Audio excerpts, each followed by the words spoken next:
Whence Cometh, a novel by Dr. J. LanYe. Chapter 1. My name is Johanna Danye. This saga begins in 1960 when I was a teenage organist, pianist, choir director for the junior choir at Christ Memorial AAMU, African American Methodist Union Church in Youngstown, Ohio, my hometown. I performed these duties with my mother, Odyssey Danye, who was the overseer. By this time in my life, I had been playing the piano for 13 years, starting at the tender age of 2, and had formal piano lessons for 10 years and organ for a year and a half. I was practically born into this church, pastored by Reverend Rufus Macon Jones, better known as Reverend R.M. Jones. My father, Jonas Danye, held the position of preacher duty. He was in charge of a selected group of church members, making sure they were spiritually and emotionally in step with the teachings and beliefs of the AAMU church, and understood their financial responsibility of paying dues and assessments to the church. His results would be reported to the AAMU Annual Assembly and the Grand Assembly every 4 years. He was also a Sunday school teacher. Both parents sang in the senior choir. They were devoted to attending choir rehearsals, learning the music, and performing the music on Sunday morning. My mother had a beautiful, trained lyric soprano voice, and my father had a nice, untrained baritone voice. When I was a baby, they took me to rehearsals. I loved hearing the choir and learned all the music. I exhibited knowledge of the music by singing vigorously and enthusiastically each Sunday.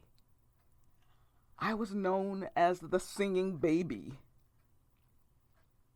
Later, I was active in Sunday school and just loved Vacation Bible School in the summer. I thoroughly enjoyed the classes and flipped over snack time. Chocolate milk and graham crackers totally made my day. Outside the church, I was very active musically. Established and respected musicians around the city considered me to be a music prodigy. They marveled at my theoretical music knowledge and understanding. Even my elementary school teachers were awed by my outstanding music skills. Especially noteworthy was the perfect score I made in the 4th grade on a citywide music theory test. My mother, nevertheless, never allowed me to focus on my exceptional talent. Instead, she taught me to be humble and thankful for the gifts God had given me, and reminded me that if ever I got too full of myself, those gifts would be taken away. She always quoted, "The Lord giveth, and the Lord taketh." Therefore, I led a very balanced musical life. I was born an old soul who functioned and related primarily with adults. I liked the way they looked and acted. In my early teens, I preferred being in the company of people over 30. I practically felt the adrenaline moving in my body when the time came for the Borden Choral Society rehearsals, a Black American choral ensemble that sang classical and light classical music. Mr. Nathaniel Lee directed, and wife Vivica accompanied on the piano. Mr. Lee also headed the Youngstown chapter of the National Association for the Betterment of Black Americans, called NABA. I was a junior high school girl when my parents took me to those rehearsals. I sat quietly in the back of the room. Needless to say, I learned every note of every part of music they rehearsed. Plus, I could play the piano accompaniments too. Soon, Mr. Lee acknowledged my superior music ability and outstanding soprano voice, and asked my parents if I could sing with this wonderful group of adults. They said, "Why not? She knows the music better than anyone else." I then became a full member of the Borden Choral Society. I sat next to my mother. Thus, we became co-soprano soloists. I became a genuine professional singer by soloing with the Youngstown Civic Philharmonic choristers of the Youngstown Civic Philharmonic. These fine ensembles, conducted by John Krieger, a highly regarded leader, performed in the lovely Shatamba Concert Hall, a stately classic building with marvelous acoustics, built in the late 1920s. In preparation for the demanding vocal life, I had been studying voice since the age of 14 with Mrs. Charles Sprecht, a well-known voice teacher in Youngstown. Mr. Krieger became my music mentor. He first heard me sing solos at my high school choir concerts because his sons attended the same school. He knew I also played violin in the school string quartet and encouraged me to join the Junior Civic Philharmonic. I did so and became principal second violinist. Saturdays were magnificent because I had Junior Civic Philharmonic rehearsals in the morning and violin lesson in the afternoon with my beloved teacher, Mrs. Lorenz Michels, assistant concertmistress of the Youngstown Civic Philharmonic Orchestra. In my church life, I frequently sang for occasions, events, and competitions under the auspices of the 4th Registered District of the AAMU Church, Northeastern Ohio, Western Pennsylvania, and Western New York, headed by Bishop Stephen Gilbert Scottsdale. He was not only a bishop, but also a prominent man in the civil rights movement struggles, and as the national chairman of the board of NABA, headquartered in Washington, D.C. Bishop Scottsdale had a strong presence and a powerful speaking voice. He was a stately, tall, handsome, distinguished, dignified, well-educated, and highly cultured man who guided his flock with authority and compassion. Upon looking at him, one knew instantly he was a messenger of God, and he carried himself accordingly. I was honored to represent him whenever he needed me to sing, and always felt privileged to talk to him on certain occasions. One evening, after having sung for the bishop at some special AAMU event, I announced to my parents my intention to marry the bishop one day when I was older. Needless to say, my folks were not only shocked at such an announcement, but also amused. On paper, he was an eligible single man, but older than my parents. My mother said I had impeccable taste choosing him, but realistically, it was a bit far-fetched. She also reminded me that the bishop would have a say in the matter. On the other hand, my father seemed happy with my choice. He said it is a father's nightmare wondering what young man might steal his daughter. Generally, a father thinks no young man is good enough for his daughter. In this case, however, there would be no hesitation in accepting the bishop as his son-in-law. He put him on a pedestal as an ideal man of the cloth. They both chuckled and agreed. I was an unusual child. I graduated from high school the next year and had a second scholarship to the Allegheny Youth Summer Music Camp, first located at the Allegheny Hills Ski Resort in Pennsylvania and later Pennsylvania Western College near Youngstown. The music camp was founded by Mr. John Krieger. His amazing vision allowed talented youth to work and play with established orchestral players from major symphony orchestras. There, violin was my primary instrument and voice my secondary instrument.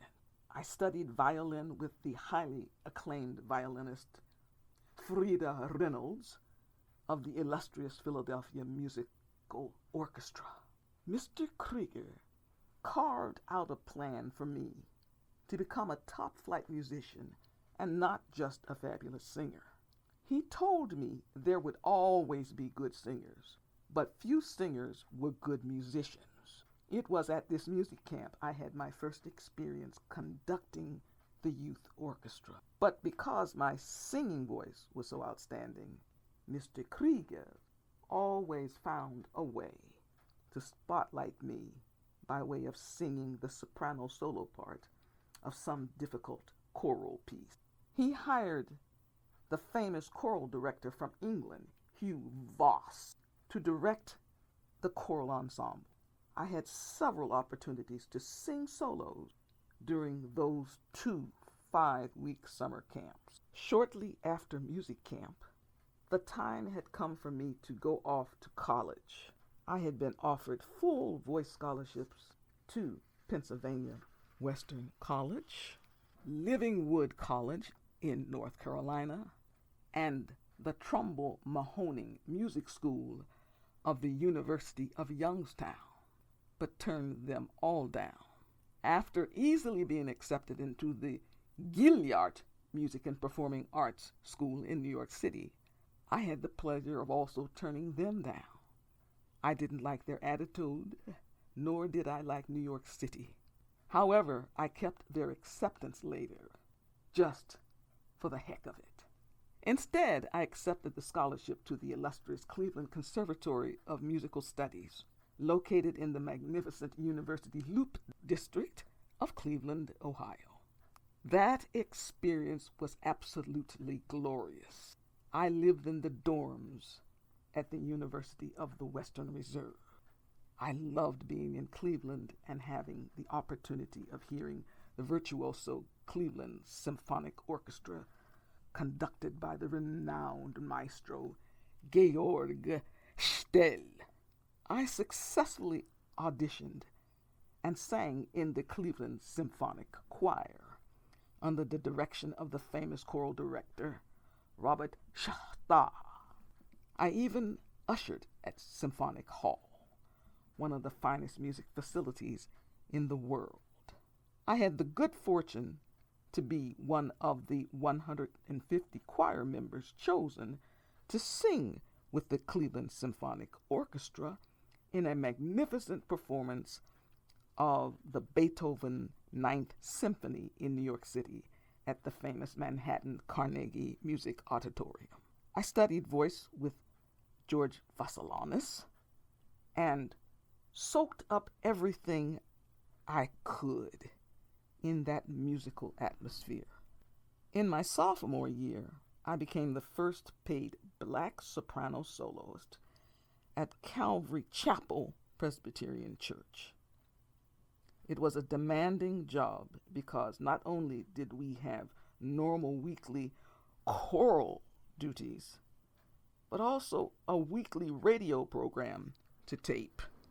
The program, Religion That Does Its Job, had a large listening audience. The minister, Reverend John Brewer, had a melodious, deep speaking voice. He delivered spiritual messages quite effectively on the radio. The organist choir director, Dr. Gladys F. Gudeman, a taskmaster, got a kick out of giving me new music and hearing me sight read it note perfect. She and I were auditioned and chosen by the official Presbyterian Music Search Committee to be the performing artists musicians for the National Women's Gathering of the Presbyterian Church, which was held in Indiana. 5,000 to 6,000 church ladies were in attendance that summer at the West Lafayette University. Dr. Gudeman played the organ for all sessions the entire week, and I sang a solo at each evening service. I sang arias from sacred oratorios and cantata, and even soloed with the Princeton Covenant Seminary Men's Glee Club at one evening service. During this period of my life, I had less and less association with the AAMU church. Only during holiday breaks would I attend Sunday service at Christ Memorial AAMU Church, but with an ever-growing sense of detachment. Toward the end of my junior year, I won the National Mu Epsilon Phi Sorority Music Scholarship to study voice with the well-known soprano Adele Edison. The upcoming summer at the famous Colorado Rockies Classical Music Festival in Aspen. That experience was monumental. It afforded me the opportunity to be around the best music students from the best music schools in the country. To add to the luster of that experience, my parents took a second honeymoon and drove all the way to Aspen to pick me up at the end of the season. It was marvelous having their presence at the end of such a thrilling summer. They were extraordinary parents, and I was indeed honored to be their daughter. When we returned to Youngstown, my father insisted I attend a church service at Christ Memorial. I really did not want to go to church at all. By this time, I was uncomfortable there and felt like a stranger. I had changed so much until I didn't fit in that world anymore. It would have been a terrible Sunday, except to my delight. Daddy told me my favorite clergyman in the world was the visiting preacher that day. Jokingly, he said the angels had sent Bishop Scottsdale to Youngstown. Upon hearing that fabulous news, I was eager to go to church. We could not get there fast enough. After Daddy parked the car in the church parking lot, my parents headed toward the back door, which led to the choir room, and I walked toward the front of the church. I entered the sanctuary, sat near the back of the church, and waited anxiously for the bishop to take his place in the pulpit. When he arrived, I fixed my eyes upon him, and my insides heated up. He preached a fiery sermon. No one went to sleep when the bishop spoke. Even my father listened attentively. This was significant because he usually nodded off during sermons. In his defense, however, most often he would come to church after having worked all night in the steel mill. His love for God and the church powered him to be in church, no matter how tired and sleepy he was. As I sat there, I focused on the bishop so hard until I wasn't aware of anyone else around me. It seemed I was in another world. At the end of the service, I heard someone speak my name, which snapped me back to reality. I said hello to that person and greeted many more church members, all the while watching the gathering of people, lots of women around the bishop. I said to myself with indignation, "You ladies don't have a chance." For the first time in my life, I felt competitive with females, which was a new phenomenon for me. Normally, I had a defeatist attitude around females. So this "you can't have him, he's mine" attitude was completely out of character for me. Nevertheless, I refused to be one in the crowd. Instead, I walked out to the vestibule and regrouped. I decided to wait there for my parents to change into their clothes from their choir robes. It was a super hot day, and many of the choir members changed their outerwear for their robes, as the church had no air conditioning in those days. Eventually, however, I felt uncomfortable and slowly walked to the door and went outside.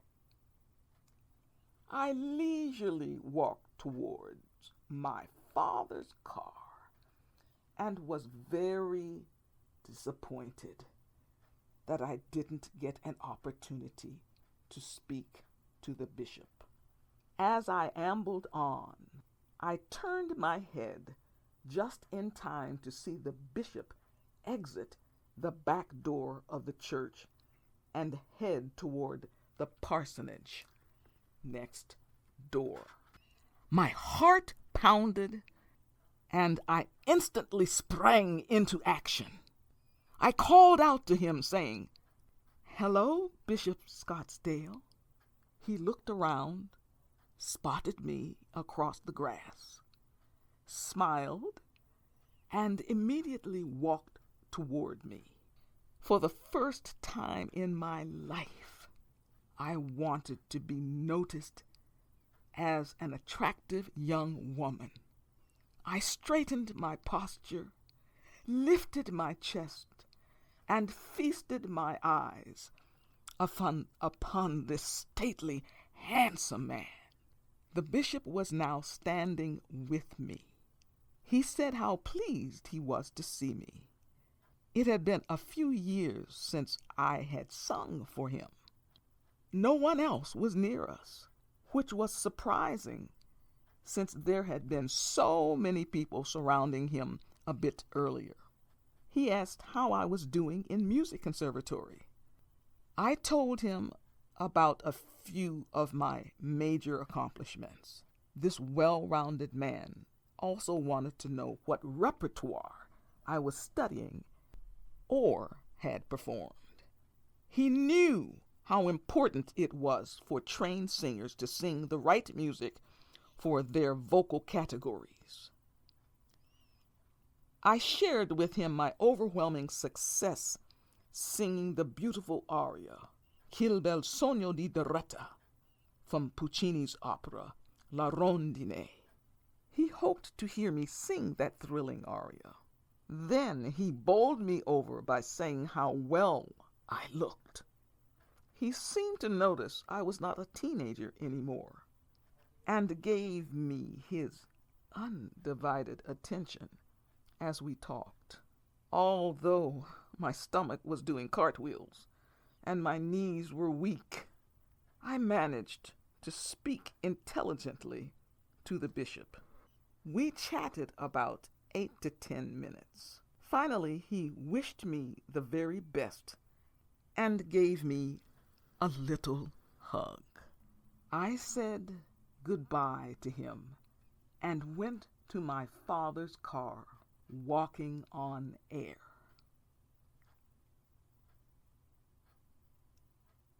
My parents had been chatting with various church members and had not seen me talking to the bishop. When they got in the car, I enthusiastically told them about my private talk with the bishop. My father asked if I still planned to marry him. I confidently said, "Of course. He is the only man for me." In the fall, I began my senior year at the Cleveland Conservatory. It was a significant time in my life. I realized soon a chapter of my life would end.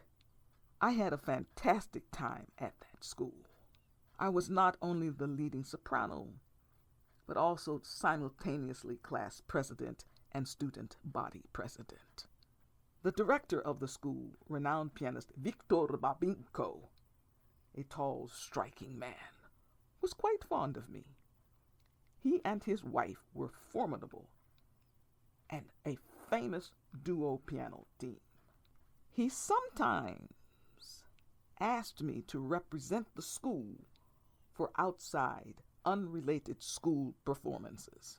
He said I balanced being in the public's eye, a top voice student, and fulfilling my academic requirements impressively. He acknowledged also how this was even more of an accomplishment considering unfavorable attitudes about my race and gender. In March, I gave a highly successful senior recital. I demonstrated my superior ability to sing extremely difficult repertoire, artistically, accurately, and sensitively. The springtime of that year was demanding because seniors had to make tough decisions about their futures. I narrowed the number of schools to consider for graduate work to the 2 music schools which granted the best scholarships: the Baltimore Peabody Music Academy and the New England College of Musical Arts. I also auditioned in the recital hall at New York City's Manhattan Carnegie Music Auditorium and got a voice fellowship to the prestigious summer venue, the Music Festival of the Berkshires. This was quite an accomplishment, since the previous summer had given me the opportunity to try my musical wings with some of the top young musicians in the country at the Rocky Mountain Classical Music Festival in Aspen. Now I could continue tackling more high-level music with revered musicians.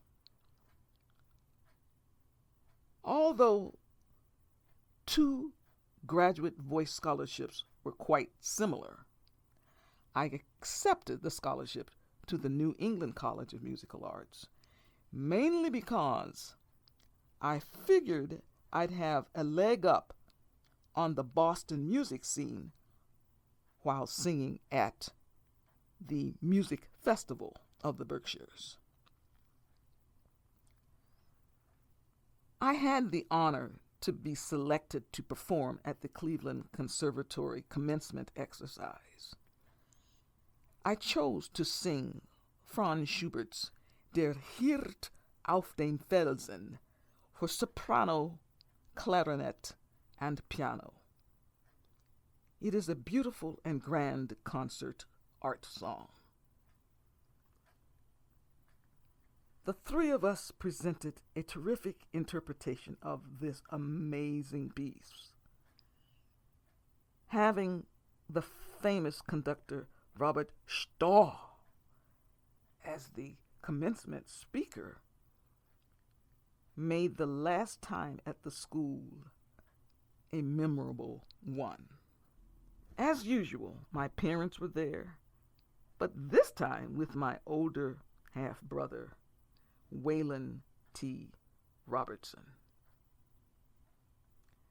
That evening, I obtained my Bachelor of Music degree with a major in voice. In only 2 weeks, the time came for me to go to the Berkshires. Mommy accompanied me to Lenox, Massachusetts to keep me company in my cute Mustang sports car Daddy had given me for my graduation present. We got me situated in the dorms of a boys' prep school and went shopping for a bathing suit at a department store in nearby Pittsfield. Mommy was always willing to do anything to help my music career, even if it entailed a long and arduous trip.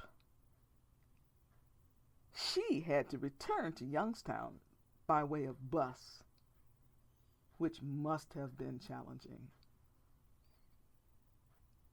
My summer experience was magnificent.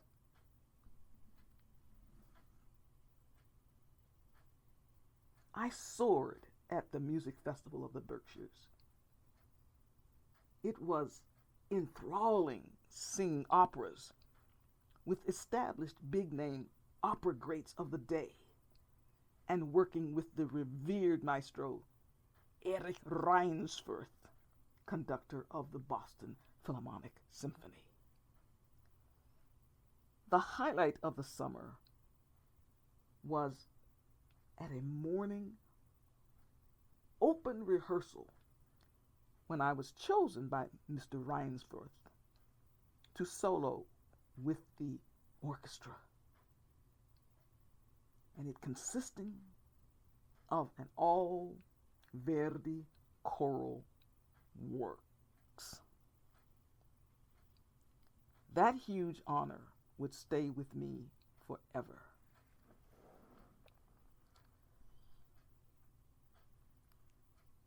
My prediction of becoming familiar with Boston musicians at the Berkshires would help me into New England College of Musical Arts school atmosphere really came true. I had an unbelievably rewarding first year. I sang better than ever, particularly in April during the opera department's opera scenes evening when I performed the role of Cleopatra in Samuel Barber's new creation, Antony and Cleopatra.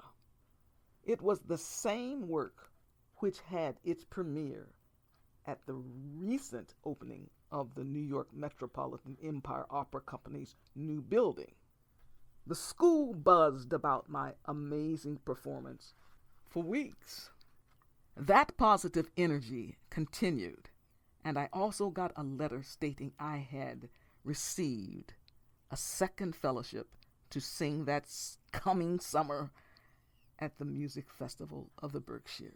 Chapter 2.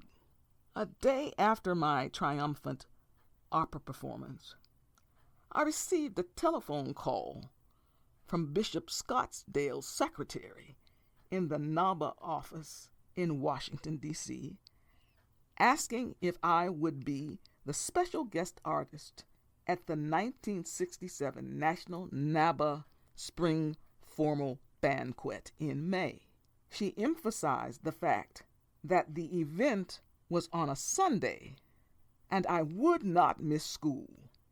Its 5 o'clock starting time would allow me to meet my church solo job obligation. There were frequent flights between Boston and D.C. She pointed out I would be well paid, transported, housed, and fed. I checked the calendar carefully because exams and voice juries happened near the end of May. Luckily, the banquet was the Sunday before exams, so I could do it. Excitement engulfed my body because I knew I would see Bishop Scottsdale. I realized I needed to make immediate adjustments because the banquet was in 3 weeks and exams in 4 weeks. I stepped up my amount of studying and music preparation for voice juries. I worked diligently on my research paper for the opera history class. For the banquet, I decided to sing The Holy Light and also Hold Your Head Up High. 2 powerful songs which fit the occasion to the T. They also allowed my voice to soar with their gorgeous melodies, knockout high notes, supported by soul-stirring harmonies. Those weeks passed quickly, and now the time had come for me to go to D.C. I bought a beautiful long medium blue flowing formal gown with spaghetti straps and a sheer short bolero-style jacket to wear for the NABA affair. I packed that Saturday afternoon. On Sunday, I took the subway to my church job at Beacon Hill Advent Church and used my voice sparingly during the service. Luckily, that Sunday, I had no solo to sing. After the 11 o'clock service ended, I hailed a taxi and went straight to the airport. Things progressed without a hitch.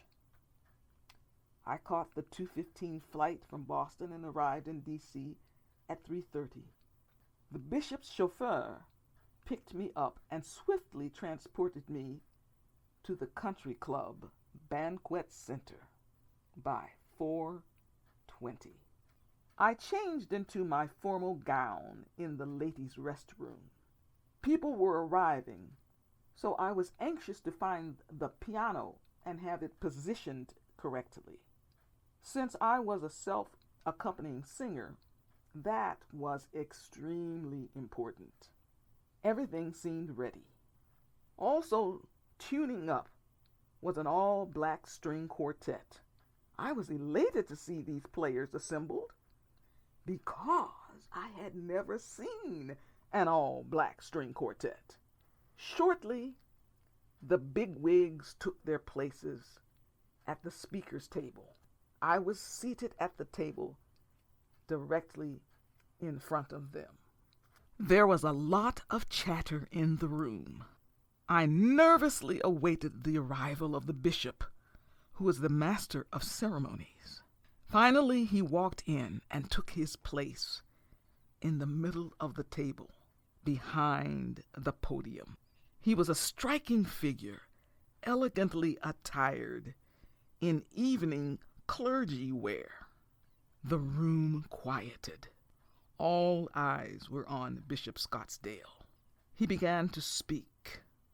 Good evening, ladies and gentlemen, and welcome to the 9th National Association for the Betterment of Black Americans annual spring banquet.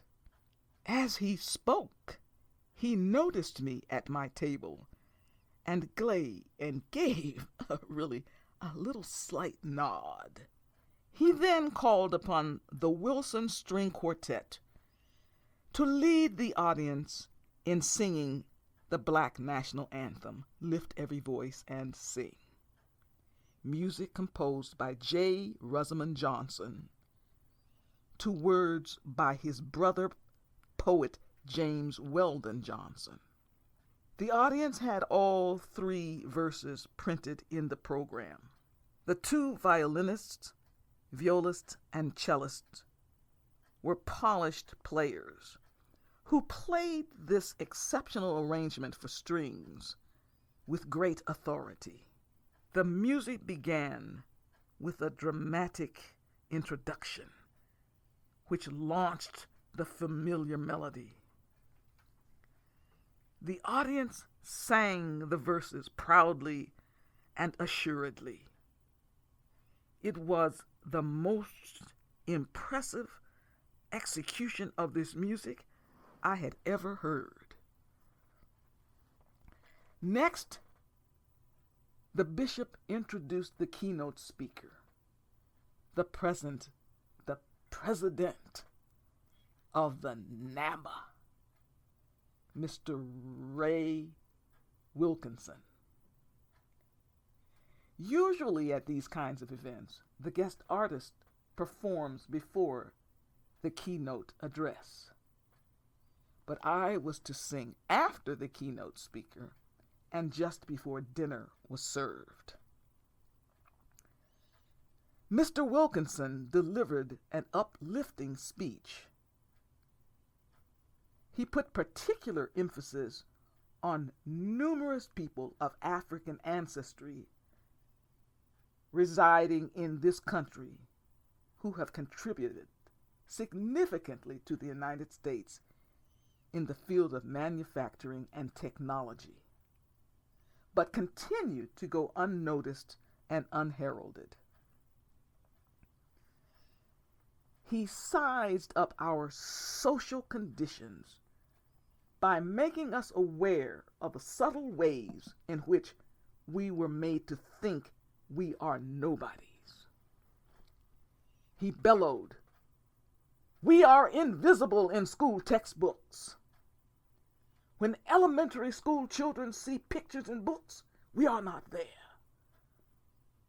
Consequently, our overall morale suffers because we are not valued. We, unfortunately, then take out our frustrations on ourselves." He emphasized, we must learn about our accomplishments and walk proudly with knowledge. Mr. Wilkinson proclaimed, "The National Association for the Betterment of Black Americans plans to publicly expose the hidden history of Black people.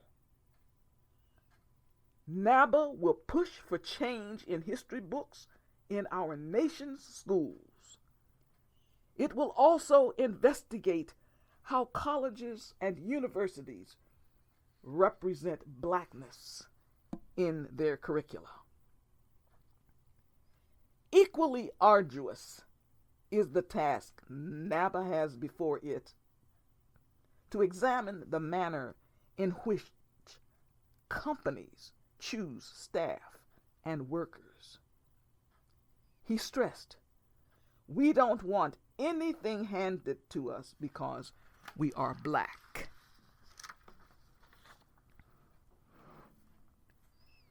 Neither do we want anything kept from us because we are Black. He continued, "They like to tell us to pull ourselves up by our bootstraps while making it as difficult as possible to purchase boots." He continued, and he cautioned us not to whine. Instead, let our determination and attainments shine. Truth is on its way. Yes, folks, truth is on its way. The audience applauded vigorously. He subsequently pointed out the progress Black people had generated the past few years and ended by disclosing that NABA would challenge the country's political structure in order for us to be treated fairly everywhere by law. He got another rousing round of applause. The audience chanted, fair treatment by law, over and over. There was a sense of solidarity in the banquet hall. Mr. Wilkinson then sat down as lingering applause and chants were still heard. The bishop stood up and thanked Mr. Wilkinson for his outstanding, informative, inspirational speech. It was now time for me to perform. The bishop gave me a glowing introduction, ending with the words, "We're in for a musical treat." I walked over to the grand piano, sat down, and began playing the introduction to The Holy Light. It has a thunderous accompaniment with fast notes. The audience watched and listened and were thoroughly impressed when I raised my voice and began singing. That piece grabbed everyone's attention, and when I finished, the audience whooped and applauded loudly. Then I dazzled the people with the stirring piece, "Hold Your Head Up High." It is a slow, gut-wrenching song telling us to hold our heads up high, no matter the obstacles we face. It ends on a high B flat. My voice rang out, and there were outbursts of "Amen, amen, amen, amen." They gave me a standing ovation while applauding fervently and enthusiastically, and stomped their feet. This went on for a few minutes. Their reaction excited me. I had forgotten how it felt to be around black people. As I walked back to my table, I looked at the bishop. He was still applauding and smiled approvingly at me. When he arose, he said, "Didn't I tell you? She is a magnificent talent." There were audible replies like, "Yes, Lord, she sure can sing. Oh, my Lord. Thank you, Lord," with soulful black inflections and intonations. Thank you, Miss LanYe, for an absolute brilliant performance. Your voice is heavenly. He continued by delivering an enthralling blessing for the meal. All heads were bowed. At the end of the blessing, the waiters entered and provided the attendees with food.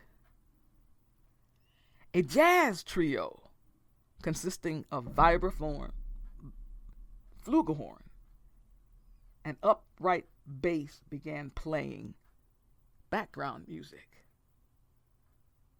And I just loved all three instruments. Vibraphone, always enthralled me. The flugelhorn just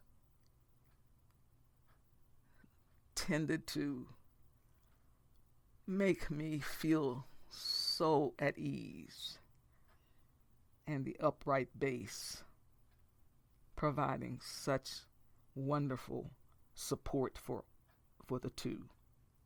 They were wonderful. Their music put me on a cloud. A friendly atmosphere permeated the room. The people at my table raved about my performance and wanted to know more about me. One man voluntarily gave me the skinny about some people at the banquet. He pointed out guests who owned businesses in the D.C. area, out-of-town guests, and people from Wesley Fellowship AAMU Church, the Bishop's Church in D.C. This man seemed to know a lot about a lot. He pointed out the politicians, civic leaders, and church leaders, and said we must work together. That is why he thought Ray Wilkinson and Bishop Scottsdale were such effective leaders. He cautioned, however, some people are natural troublemakers. And he pointed like that woman, Sister Stamps, 2 tables away, who could kill a bill in Congress with her gossip. I chuckled because at that very moment he was gossiping. As we chatted, a waiter came to my table and delivered a note to me from the bishop. The note congratulated me on my sterling performance and asked if I could do a favor for him by providing music for a small luncheon at his house the next day at noon. He explained that his brother, whom he absolutely loved so much, was his butler and housekeeper of many years, retired last week, and he was having a farewell luncheon for him. I wrote back saying I could do it because this was exam week and my exams were scheduled Wednesday and Thursday and a voice jury on Friday. Therefore, I could leave on Tuesday morning instead of Monday morning and still have adequate prep time for my finals on Wednesday and Thursday afternoons. Actually, I had studied vigorously in advance and was totally ready. I looked forward to the voice jury, too, because I wanted to show my stuff. The messenger waiter took the note and delivered it to the bishop. After reading my reply, his facial expression registered sheer delight. I was ecstatic because I would have another opportunity to see the bishop, and this time at his home. While I sat there, I was drawn to him significantly. Something inside me had changed drastically. I took a series of deep breaths and tried to eat. I sighed and looked toward his table. To my total surprise, the bishop was looking at me. I found myself locked in his eyes. I slowly looked away. My heart sounded like thunder inside me. As I lifted my fork to my mouth, I looked again at him as he said a few words to the people at his table. He suddenly turned his attention to me once more. Our eyes locked again. He smiled at me warmly. I returned the smile and then looked down. I knew I had fallen deeply, deeply in love with him. My insides were ablaze with romance. I became self-conscious because someone in that room might have noticed the exchange of glances. I finished dinner and had dessert with a cup of hot tea, all the while forcing myself not to look at him. Eventually, however, I caved in. I peeked in his direction and found him looking into the crowd. I wondered what he had on his mind. The voice inside my head told me to stop this entire line of thinking. I had probably misread his eye contact. I was out of my mind to think this prominent man would have any personal interest in me beyond my singing voice and piano playing. The banquet finally came to a close. I gathered my things and listened to the bishop deliver the benediction. I was somewhat embarrassed because my thoughts had not been in keeping with the tone of his prayer. After the amen, the people scattered and began leaving the building.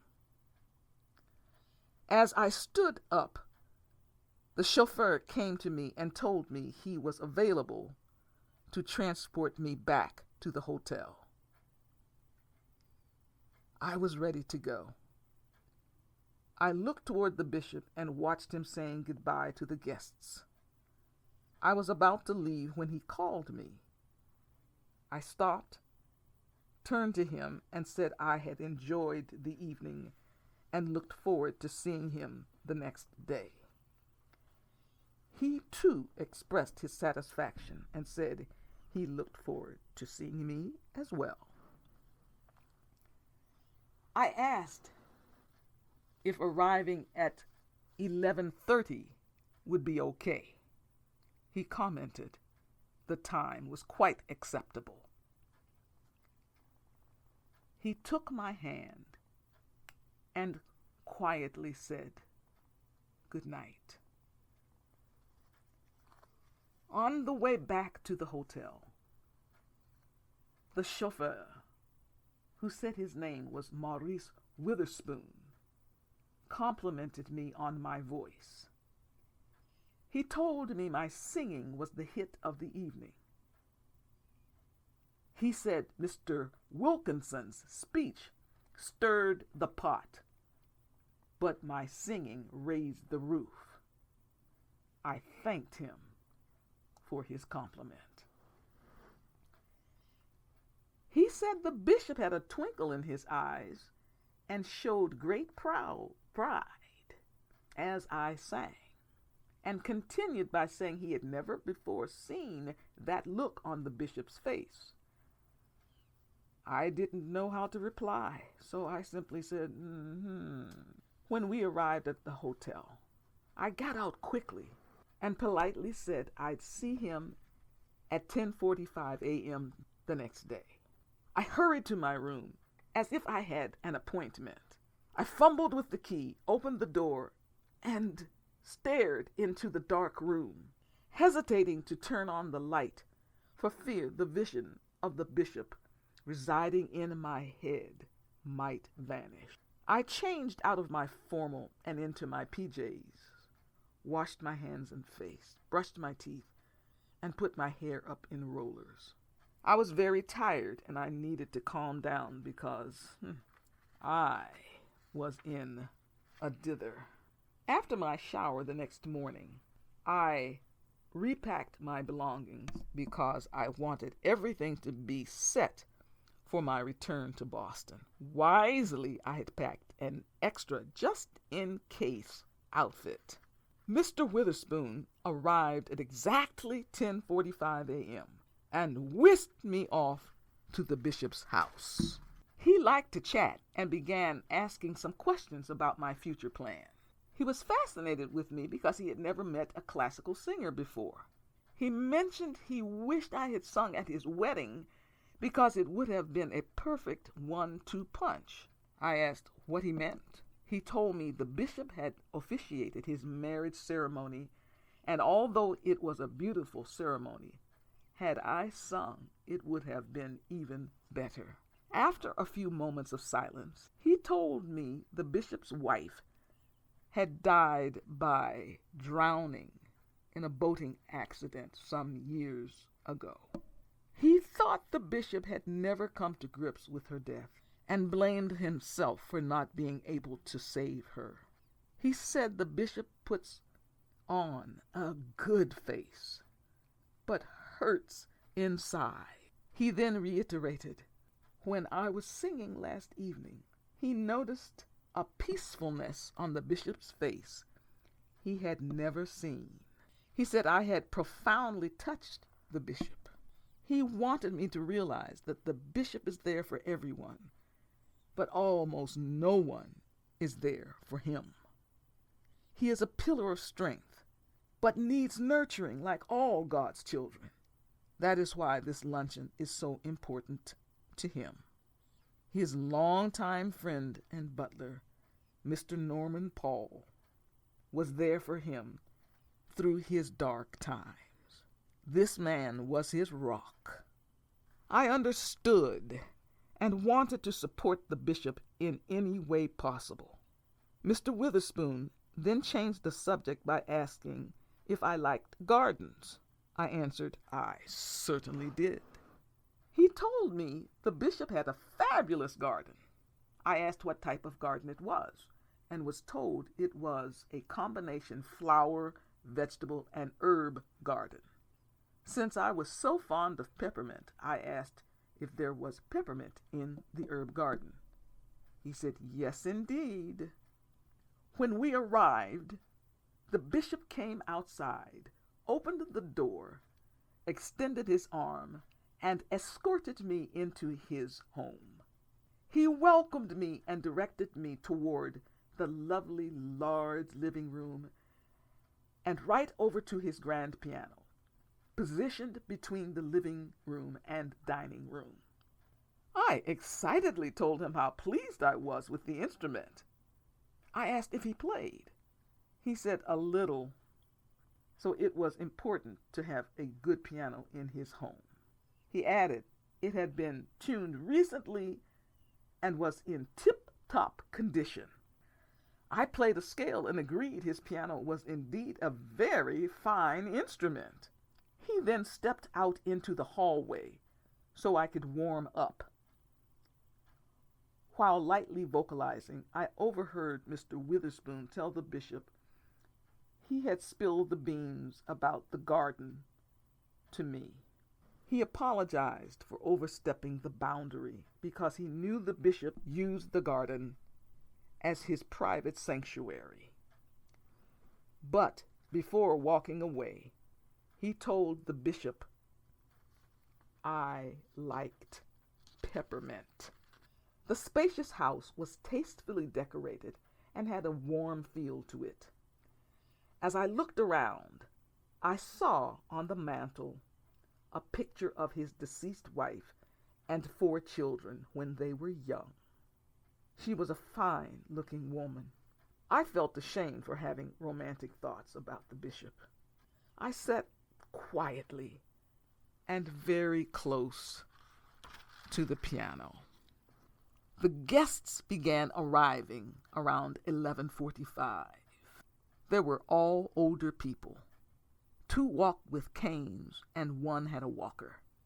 Although they did not know who I was, they spoke to me politely. One of those people was the guest of honor, Mr. Norman Paul. He was a medium-sized man with a kind face and a gentle demeanor. He walked carefully, taking small steps like some people do in their advanced years, and was a rather saintly figure. There were 6 people altogether, 4 men and 2 ladies, all close friends of Mr. Paul. They, too, seemed worthy of special attention. I could see on their faces the mountains of hardships they had climbed, and wanted to salute each of them. They sat themselves around the dining room table. The bishop welcomed the guests and began to tell stories about his life with Norman Paul. As he spoke, tears filled his eyes as he told how Mr. Paul had held him together in his times of need. He shared how they prayed together.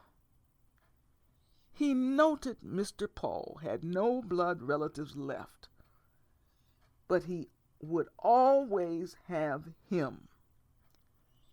Naturally, he missed Mr. Paul's presence in his home, but planned to visit him regularly at the senior facility not far away.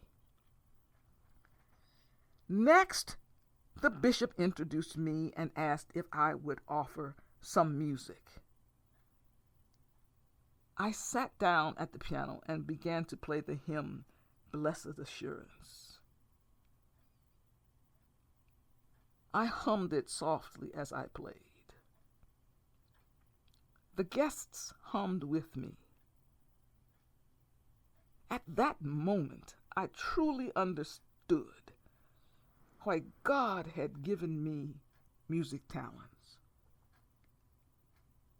I was to assist him by way of the sound of music, the timbre of my voice, and the touch of my fingers on the keyboard had a healing effect on people. I sang the third verse full-voiced and played lush chords with lovely passing tones not written. The prevailing slow 3-tempo went through my body. Nothing like this experience had ever happened to me in music school or in organized churches. Thank goodness I had not lost my soul to academia or strict church rituals. I played in the black church tradition. I knew it well from my years in the AAMU church. Perfect submission. All is at rest. I, in my Savior, am happy and blessed. Watching and waiting, looking above, filled with his goodness, lost in his love. Suddenly, I felt the presence of God, sprinkling his love on each of us.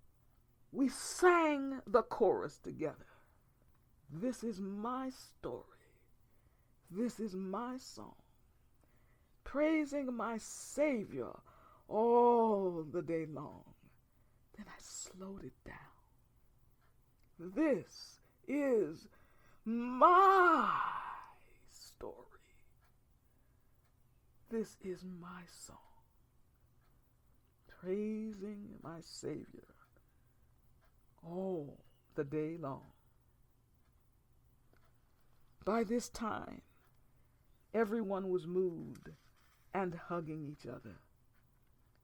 The bishop held Mr. Paul and thanked him for everything. He then walked over to the piano and took both my hands in his and thanked me from the bottom of my heart for providing such a heart-rendering delivery of one of his favorite hymns. He told me to never lose touch with the Almighty on my career path. He then turned around and blessed the food. He was so filled with the Spirit until he left the room. The caterers served the food. I joined the guests. They mentioned they were moved by my version of the hymn and took considerable pleasure singing it with me. I stated I was honored to offer uplifting music for such a meaningful luncheon. I thanked Mr. Paul for many years of being there for the bishop. Mr. Paul replied the bishop had also been there for him through many trials and tribulations. They had a true brotherhood. The bishop returned and ate some lunch, but still seemed a bit flustered. The guests finished their flavorsome meal, graciously thanked the bishop, and slowly began to leave. I said warm parting words to them.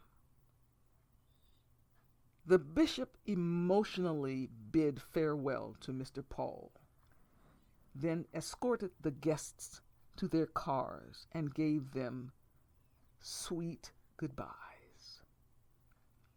When the last guest had gone, he came inside and sat down with Mr. Witherspoon and me. The caterers were cleaning up in the kitchen. They finished quickly and exited. It was 1:35 p.m. Sensing the need to change the atmosphere,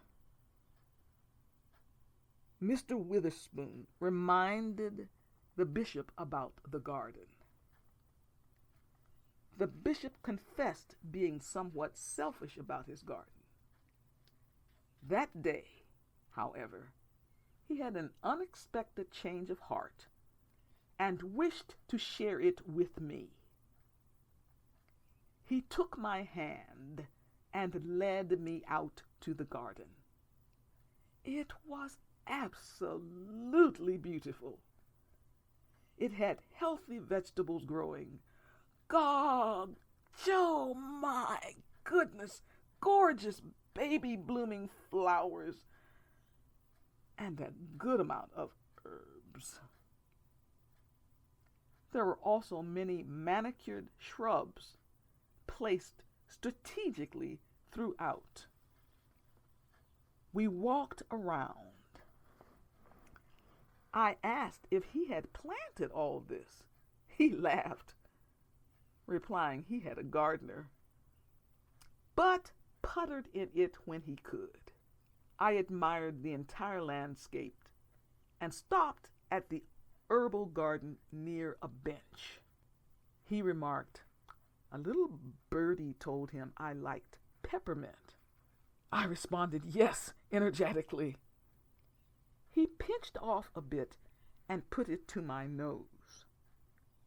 I clasped my right hand over his right hand to keep the peppermint steady. I closed my eyes as I inhaled the minty fragrance. When I opened my eyes, he was looking at me intensely. I looked deeply into his eyes and placed my left hand on his face, touching it softly. He stood transfixed with my gaze and dropped the peppermint on the bench. He raised his left hand and gently caressed my face. Gradually, he put both hands on my face while moving closer, bringing me toward him. My heart was pounding and racing furiously. We positioned our arms around each other, and in the most glorious moment, our lips touched in a tender kiss. I felt his heart beat join mine. He whispered, I love you, Johanna. I whispered, I love you, Bishop. He said a little louder, I'm in love with you, Johanna. The kissing intensified.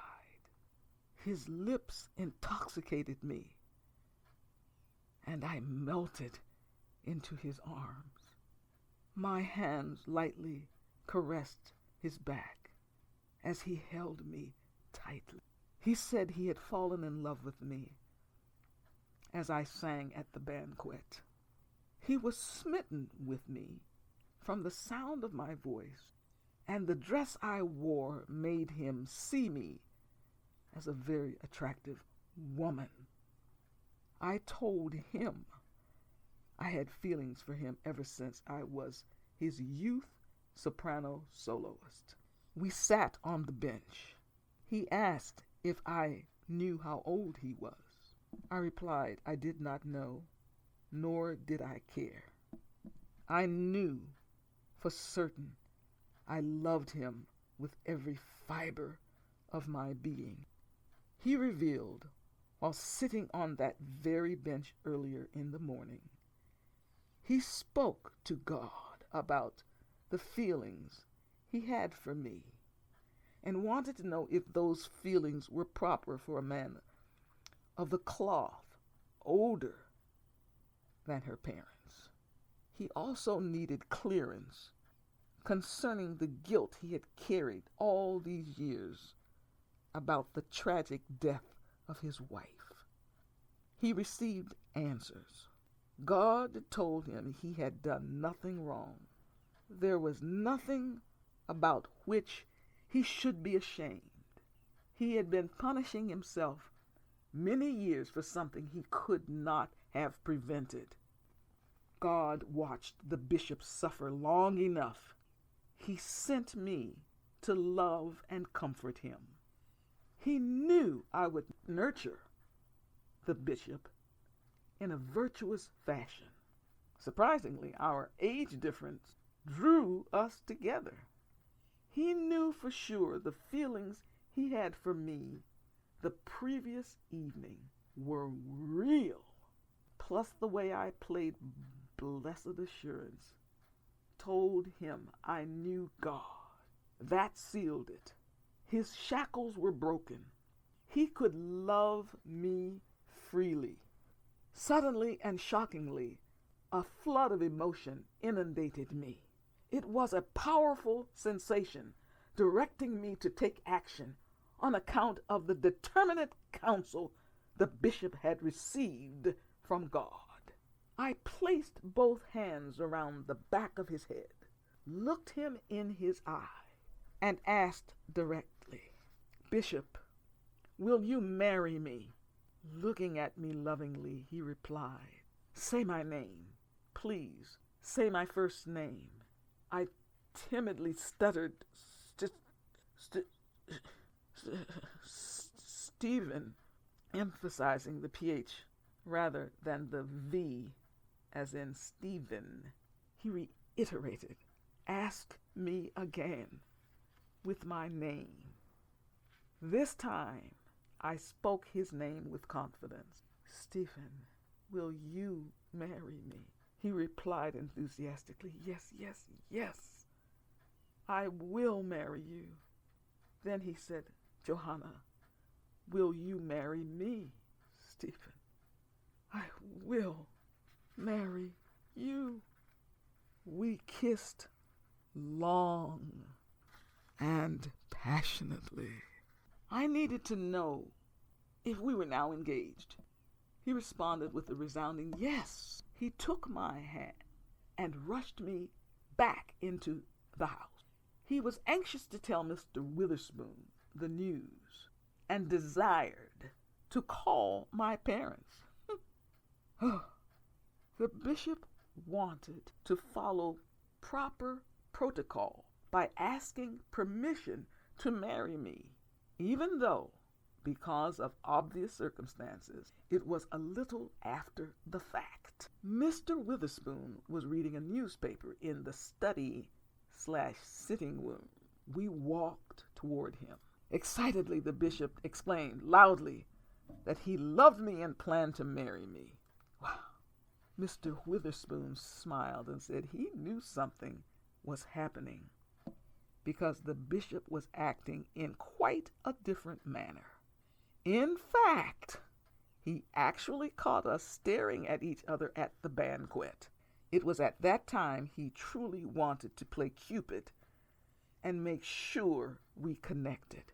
He confessed he wanted us to go to the garden. He felt the heavens would anoint our love in that glorious natural setting. He hugged me, congratulated us, and was very, very happy we found love. The bishop phoned his NABA secretary and asked her to book me a Tuesday morning flight to Boston. He had recently flown there and remembered a 10:05 TWA flight. He then asked me to call my parents. I dialed the number. My mother answered the phone. I told her something wonderful had happened here in D.C. and said I was with the bishop in his home. Mama asked why I was there. I explained about the luncheon and, without taking a breath, blurted out, "I'm in love and engaged to marry the bishop." I emphasized it was really true. The bishop and I had fallen in love. My mother was rather stunned and didn't know what to say. The bishop then joined me on the phone. He greeted my mother and told her of the love he had for me. He knew it was quite out of the ordinary for a man his age to find love with such a young woman. Nevertheless, he sincerely guaranteed her he was serious about me and wanted to marry me. My mother revealed the fact I had a crush on him for many years, and in my teens announced to her and my father the desire to marry him one day. However, she never thought it could happen. I blushed mightily. The bishop beamed with delight hearing that information. He expressed his need to speak to her and my father in person and asked permission to visit them on Saturday. My mother approved his visit. He thanked her and promised to call the next day to give his exact flight arrival time. I took the phone to remind Mama the semester ends on Friday and I would leave at 7 a.m. Saturday and drive my Mustang home with all my belongings. I should arrive home about between 4 and 5 p.m. Then we both said goodbye. I turned and threw my arms around him. We spun around in a celebratory fashion, bursting with excitement. The NABA secretary called, confirming I had a ticket reserved on the 10:05 a.m. flight to Boston Tuesday. Already it was 3:20 p.m. The bishop asked Mr. Witherspoon to drive us to his jeweler. He related to me his intentions to formalize the engagement. Hurriedly, we got in the car and drove rapidly to the Heart of the Matter jewelry shop, about a half-mile away. When we entered, the man behind the counter recognized the bishop and exclaimed how pleased he was to see him. He asked what brought him there. The bishop told him he had unexpectedly fallen in love with me yesterday evening, and we had proposed to each other only an hour ago. In light of those phenomenal developments, he wanted to give me an engagement ring before I left for Boston the next morning. He explained it had been a whirlwind of events which seemed rather surreal. The man said he saw the love on our faces and wished us joy and happiness forever. He understood the momentous occasion, measured our fingers, and showed us two beautiful Christian-themed rings. I chose the one with a dainty gold cross surrounded by two diamond hearts. The bishop also liked it and wanted the male version of it for himself. He reminded me that we proposed to each other and therefore should both have engagement rings. This proved he wanted to properly and proudly wear the ring as a symbol of his love for me. Ordinarily, the rings would be ready in a few, days. But since this was a matter of great urgency, the jeweler wanted to work right away. After some time, the jeweler returned with the rings perfectly sized. We put the rings on each other. I couldn't believe my eyes. We were wearing splendid matching engagement rings. We thanked the jeweler for his help. The bishop paid him, shook his hand, and said the next time he saw him, it would be to pick our wedding rings. We were on cloud 9 and seemed to glide back to the car. We gleefully showed our rings to Mr. Witherspoon. He liked them very much and said they suited us perfectly. Now it was 5:15 p.m. in the middle of rush hour. We were exhausted from the amazing day. Reluctantly, the bishop suggested I go back to the hotel and rest and get a good night's sleep. Truthfully, he needed to go home and do the same. We didn't want to part, but realized we had to. We reached the hotel. Stephen said he would accompany me to the airport in the morning. We tenderly kissed goodbye. Mr. Witherspoon opened the door and said they would pick me up at 8 a.m. I went to my room with stars in my eyes.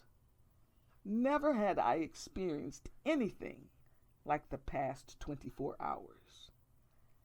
I looked at my ring, then looked at my reflection in the mirror, and told myself I was the happiest and luckiest woman in the world.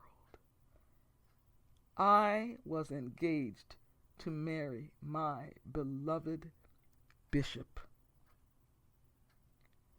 In spite of my unparalleled excitement, I was so tired until I could barely get ready for bed. I tried to cool down. Just as I got in the bed, the phone rang. It was my darling Stephen calling to say good night. I felt as though he tucked me in. I finally drifted off to sleep. I readied myself quickly the next morning. As I checked out of the hotel, Mr. Witherspoon walked in with a good morning greeting, picked up my luggage, and directed me to the car. It was exactly 8 a.m. My darling Stephen got out of the car and gave me a big hug. We jovially acknowledged our physical fatigued status and got in the car. He remarked he could hardly believe how magnificent the past 2 days had been. While he was a bit overextended, he nevertheless felt invigorated with a new sense of life. Falling in love with me was the best possible reason to be fatigued. We cuddled and admired our engagement rings. After arriving at the airport, I said a kind goodbye to Mr. Witherspoon and thanked him sincerely for his assistance and support. Stephen and I grabbed my luggage, walked inside holding hands, and headed for the ticket counter. We were oblivious to the people around us. He acquired my ticket. When we strolled into the waiting area, I didn't have much time left. We lovingly glanced at each other and stopped to read the board saying my flight was on time. I was falling apart. I told him I did not want to leave him. He soothed me by telling me he would fly to Youngstown on Saturday morning and have that all-important talk with my parents. Accordingly, he would be there when I arrived later that day from Boston. In order to accomplish what he needed to do, he planned to make an exclusive, unscheduled bishop visit to Christ Memorial AAMU Church in Youngstown and preach there.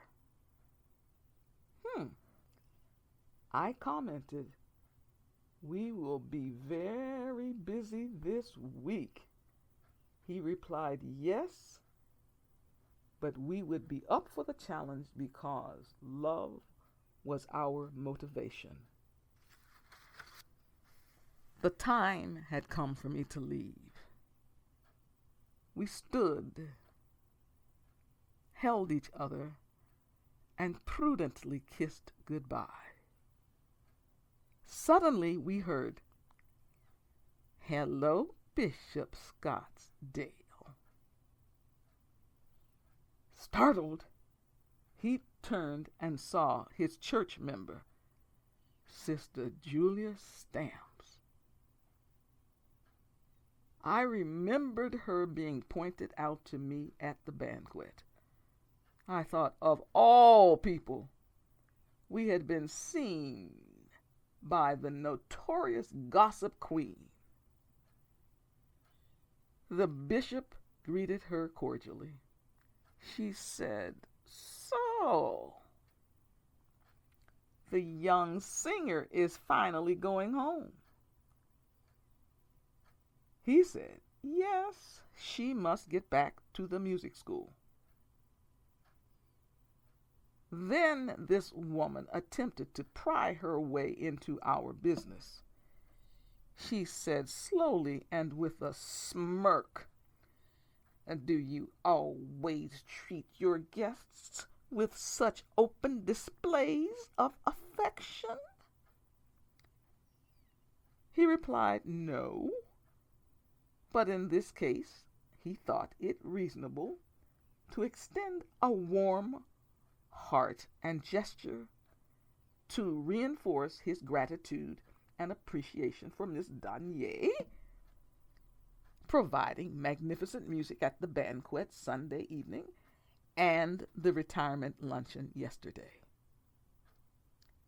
She retorted sarcastically, "Warm-hearted gesture.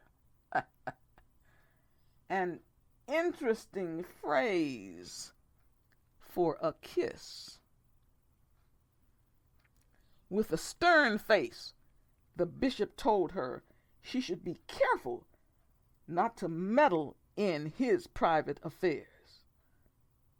She muttered, "Private affairs, huh? Maybe your private affair was just uncovered." I knew one day you would finally give in to one of the many women who ran after you, but I didn't think she would be a college girl. I interrupted her by saying how shocked I was to encounter anyone who would flagrantly disrespect a bishop and infer he was behaving improperly. Speaking determinedly, I articulated, "Madam, I have never run after the bishop. Furthermore, I am not a floozy. I would never dishonor him, a distinguished man of the cloth. Everything is not always as it appears," and suggested she should have all the facts before she jumps to conclusions.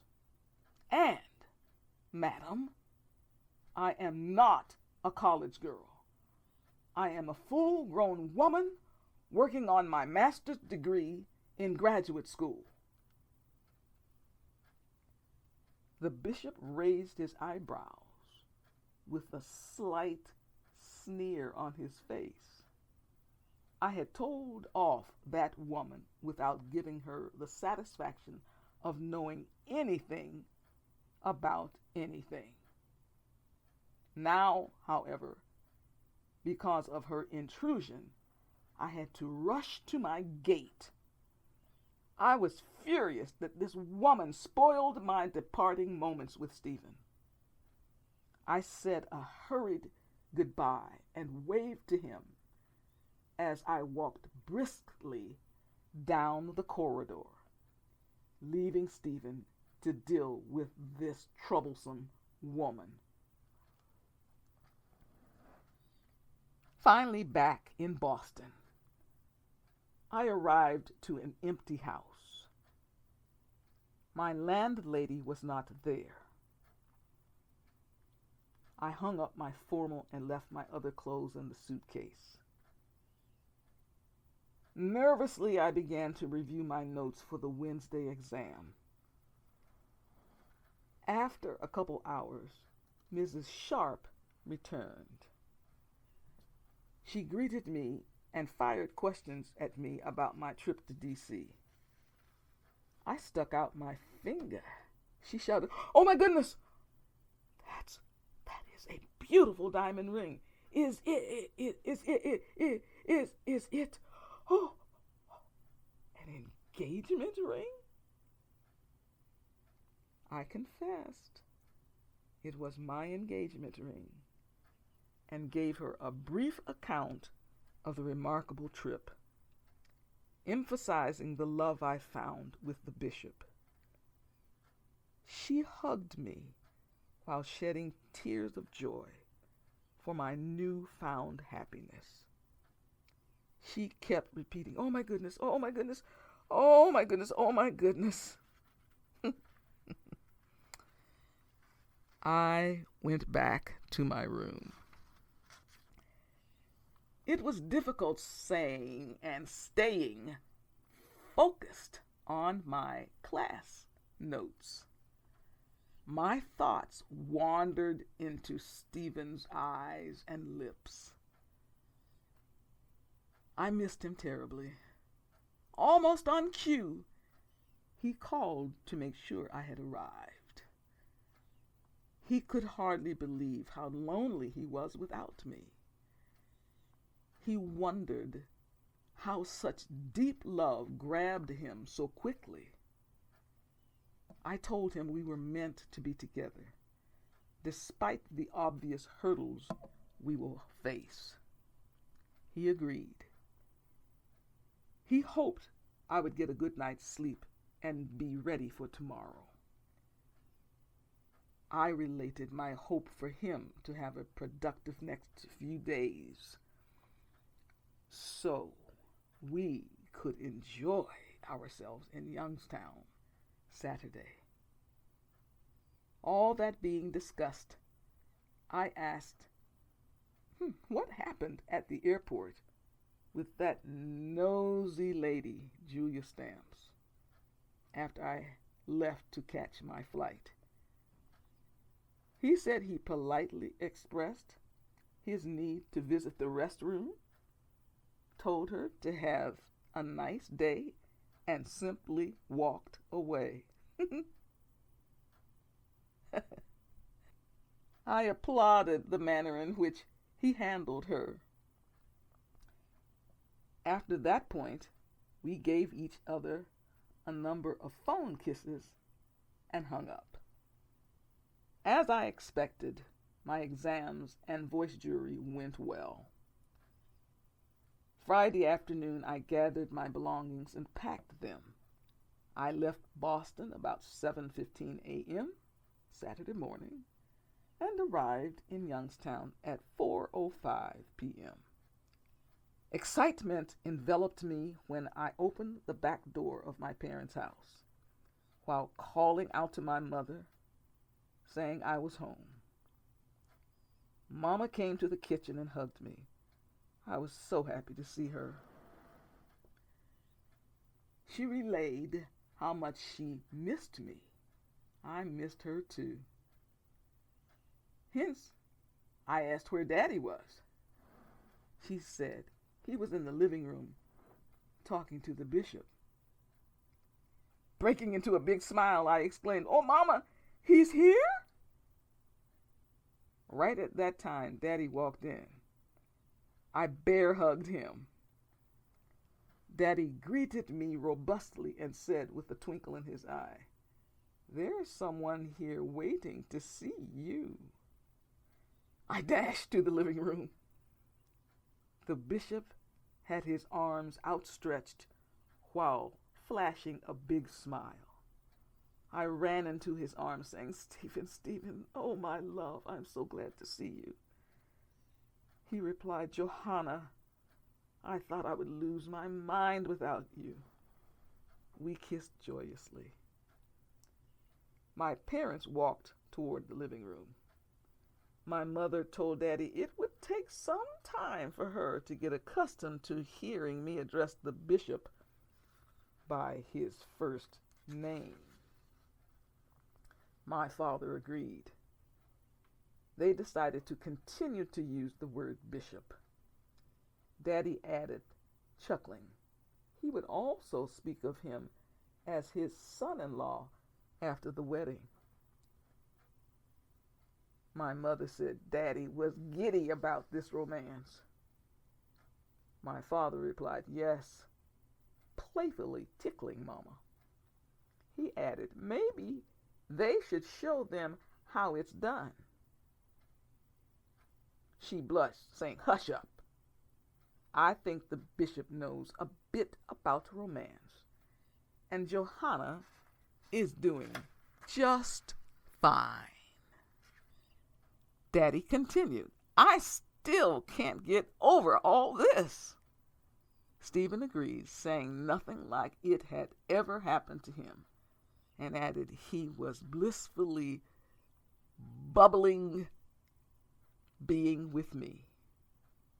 Mama then announced it was dinner time. She had prepared a sumptuous roast beef dinner with collard greens, mashed potatoes and gravy, a garden salad, cornbread, and her famous sweet potato pie for dessert. We gathered in the dining room.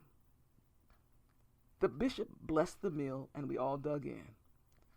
After only a few bites, Stephen uttered, "Mrs. LanYe, this food is absolutely delicious. Your roast beef is outstanding. Your home cooking is in a category reserved only for elite cooks." Mama said she was just an old-fashioned country cook. Stephen continued complimenting Mama's food by saying, my, your greens are out of this world. Daddy agreed, then added humorously, Johanna does not know how to cook, so he better enjoy Odyssea's cooking whenever he could. I embarrassingly told Daddy I did other things which made up for my lack of culinary skills. Stephen consoled me by putting his arm around me and whispered in my ear, loud enough for my parents to hear, I love you anyway, so don't worry.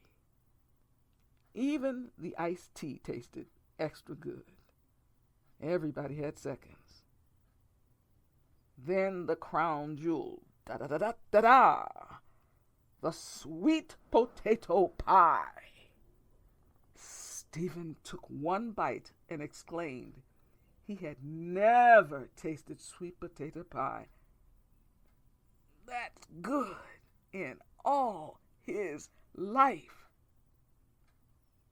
Oh my. He said, no wonder folks crowned Miss Odyssea the sweet potato pie champion. My parents convinced the bishop to stay at our house while in Youngstown instead of going to the church parsonage. Mama told him although our small house was humble and modest, it was filled with warmth and happiness. He responded our house was very comfortable and welcoming. He said it felt like a palace because it contained a God-centered family, his new family. He hugged them together while adding he was a blessed man. My folks told him they truly admired him and felt he was a righteous man. They spoke further from their hearts, lauding him as their bishop in the AAMU church. Unexpectedly, my father began to weep. He turned to Mama and told her how much he loved her. Seeing the love the bishop had for me made Daddy realize he too was a blessed man. Holding her hand and the bishop's hand, he appealed to her to forgive his past indiscretions and asked the bishop to pray for him. Without hesitation, the bishop touched Daddy's forehead and began praying. Dear God, we come to you asking you to guide Jonas down the right path. He loves and needs his precious Odyssea. They have loved each other for many years. Your light has shone down deep in his soul today. He is being baptized in your spirit. He is a good man, husband, and father, who will forever be in your hand. Block him from worldly temptations. Please strengthen their love and keep them united under your watch. In your holy name, amen. Mama was crying and Daddy held her tightly. She told him she loved him with all her heart. Bishop reminded them that it was their love that produced me. I knew something otherworldly had occurred. Daddy's heart had been deeply touched, although he knew the path to the Almighty. He sometimes allowed himself to be pulled in questionable directions. To open himself to Mama in front of the bishop and me took enormous courage. I was tremendously proud of him. Through this religious transformation, he would never stray again.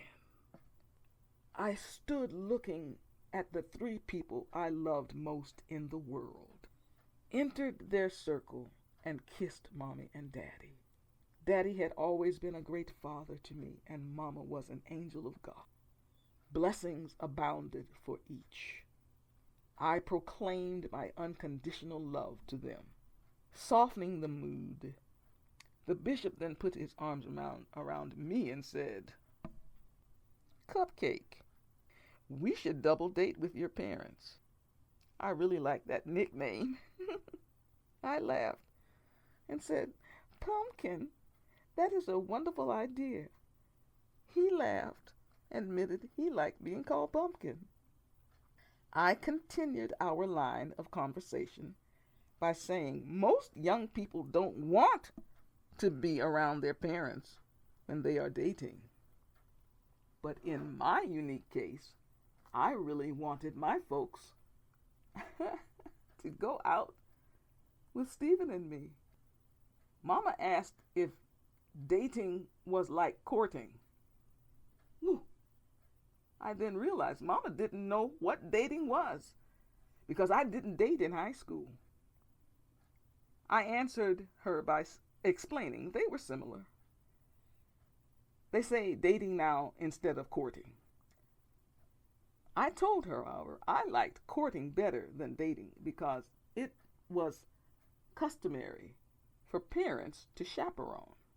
Stephen added humorously, they better chaperone us to keep him in line. We all laughed at that twist on the subject. Daddy jokingly commented, I was older than all of them. Bishop also noted I had a sense of life far beyond my chronological age, which made me even more attractive to him. Mama changed the subject by asking the bishop what sort of breakfast he wanted. He replied it was difficult to think about breakfast after consuming such a delectable dinner. But since he had eaten so much dinner, he would need only a very light breakfast, noting also that he need not stay, that she actually did not need to stay in the kitchen. Mama told him she enjoyed making her family happy. Stephen realized she and Daddy truly considered him to be family. The next morning, we would need to leave early because Daddy taught Sunday school and Bishop wanted to consult with Reverend Jones. He also wanted to visit Daddy's class. The youngsters will be thrilled to have the bishop with them, and so will Daddy.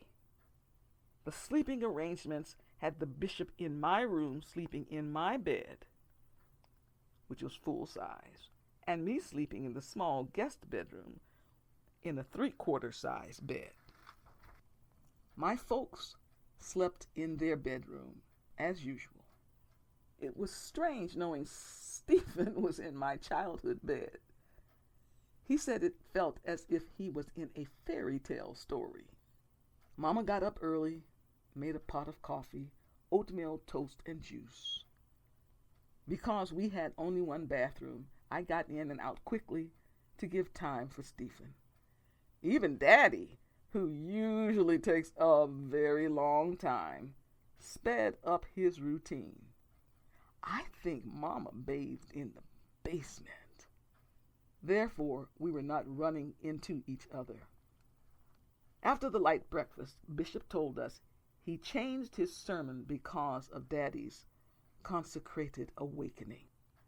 He felt the Holy Spirit was leading him. Daddy drove his shiny Buick Super Wildcat to the front door, something he never did because we always used the back door. For the first time ever, Mama sat in the back seat. On the seat, she put a container filled with sweet potato pies she had prepared for the church dinner. I sat next to her. She emphasized we were transporting the bishop, so he must sit up front. I instantly stopped saying Stephen and addressed him as Bishop. When we arrived at the church, Daddy parked the car in the special clergy spot. He got out, opened the back door for Mama, helped her up, and picked up the pies. Then walked around the car and opened the front door for the bishop, and the bishop opened my door. I took the bishop's arm and Mama took Daddy's arm. We walked majestically inside the church. A few members saw us and looked rather puzzled. I'm sure they wondered why the bishop was with the LanYes. Usually when the bishop came to town, he'd be housed in the parsonage, only steps away from the church. Even more puzzling to them was why I was with the bishop. The members had seen me only a few times since I left town to become a music conservatory college student. Imagine their confusion witnessing the sight of us that Sunday morning. The bishop had alerted Reverend Jones, the organist, and the choir about his unscheduled 4th Registered District visit. He requested certain hymns, which the choir rehearsed on Thursday evening, and although Mommy and Daddy knew the bishop was coming, they did not understand the significance of the requested music. That proved to be a good thing, for they would act normally at the choir rehearsal. Reverend and Mrs. Jones welcomed us warmly. They did not know the reason for the bishop's visit, but did not question him. Reverend was honored to have the bishop at his church out of all the churches in the 4th Registered District. Mama took the pies to the kitchen, then proceeded to her adult class. Daddy went to teach his Sunday school class. I stayed in the pastor's office with Reverend and the bishop. The bishop finally told Reverend Jones the whole story. Reverend was astonished. He knew something special was going on, but never imagined such a story. He related how interesting it was to see me all grown up. But now he really wanted to know how the bishop and I had fallen in love. The bishop said he was going to tell the church about it in his sermon. The title of his sermon was Real Love. He said he was moved to do something unprecedented in a church service. He told Reverend Jones to relax, sit back, and enjoy the heavenly jubilation about to envelop Christ Memorial AAMU Church. Reverend Jones was wide-eyed and excited. He couldn't stop smiling and couldn't wait for church to begin. Bishop then asked Reverend to take him to Daddy's class. I went with them and stood in the back of the room. Daddy told the kids I was his daughter visiting from Boston. They gave me a cheerful good morning. Then the kids saw Reverend and the bishop and gave a welcome Daddy taught them.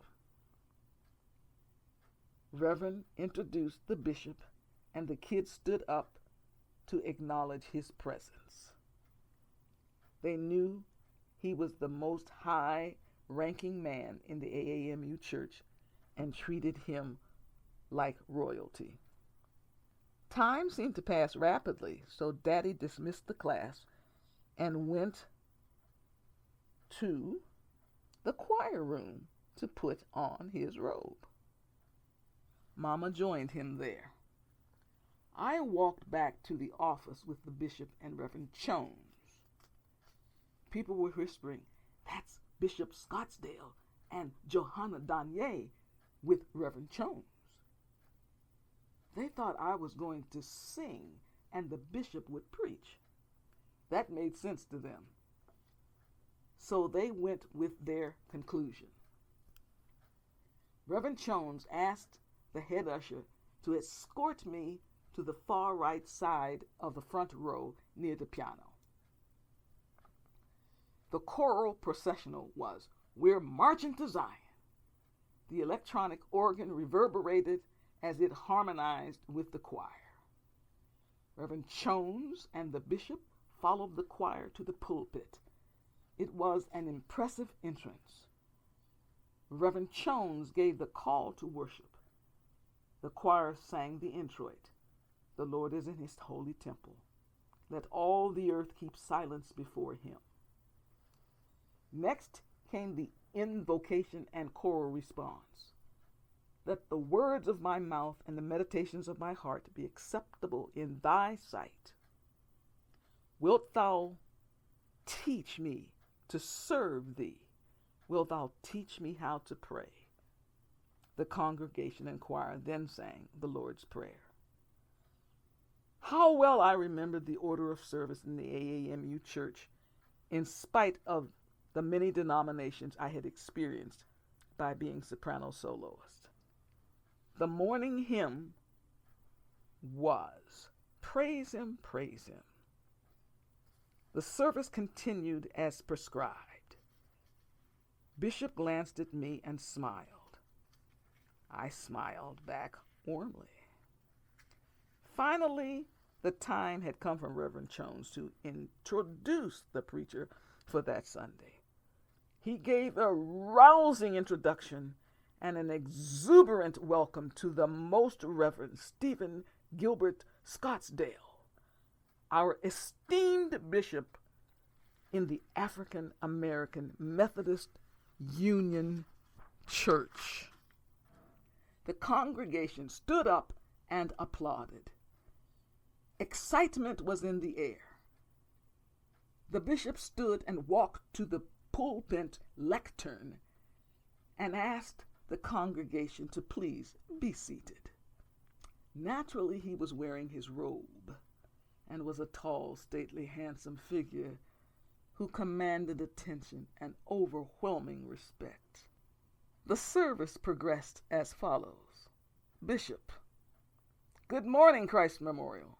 Congregation: "Good morning, Bishop Scottsdale." Bishop: "Words cannot describe how happy I am to be here this morning. In fact, I am so happy until I might explode, sending happiness through this church and the entire city. You are probably wondering why I am so happy, so I won't keep you in suspense any longer. I found love. Yes, church, I've fallen in love.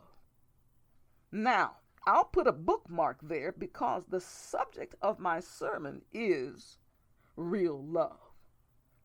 You see, we use that word to describe so much until it has been watered down to a nearly meaningless word. We love ice cream. We love a pretty dress. We love a Tudor-style house. We love going to the beach, etc.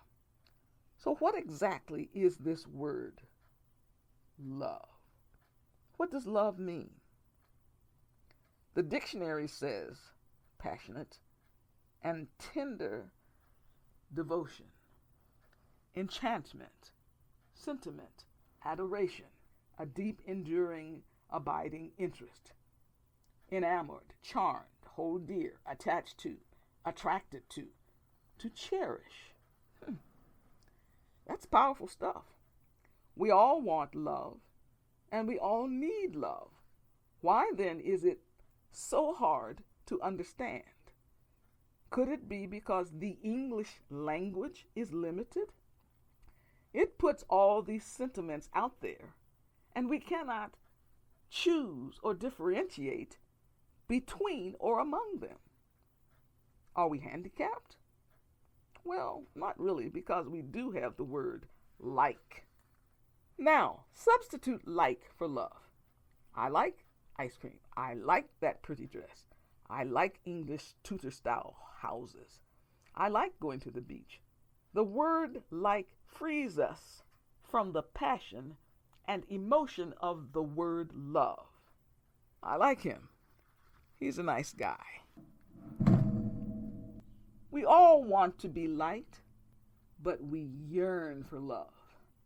I like his singing voice is okay, but I love his singing voice. Brings much more to the table.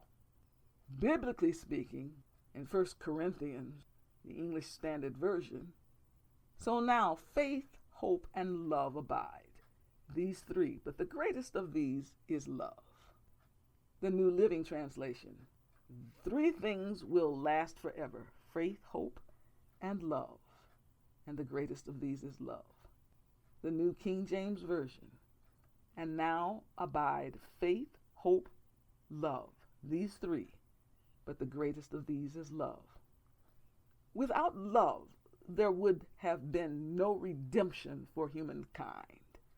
Not only would we be without love, but without the redemption that was precipitated by love, there would also be no faith and no hope. Nothing else matters without love. It is fundamental and foundational for every other good thing in our lives.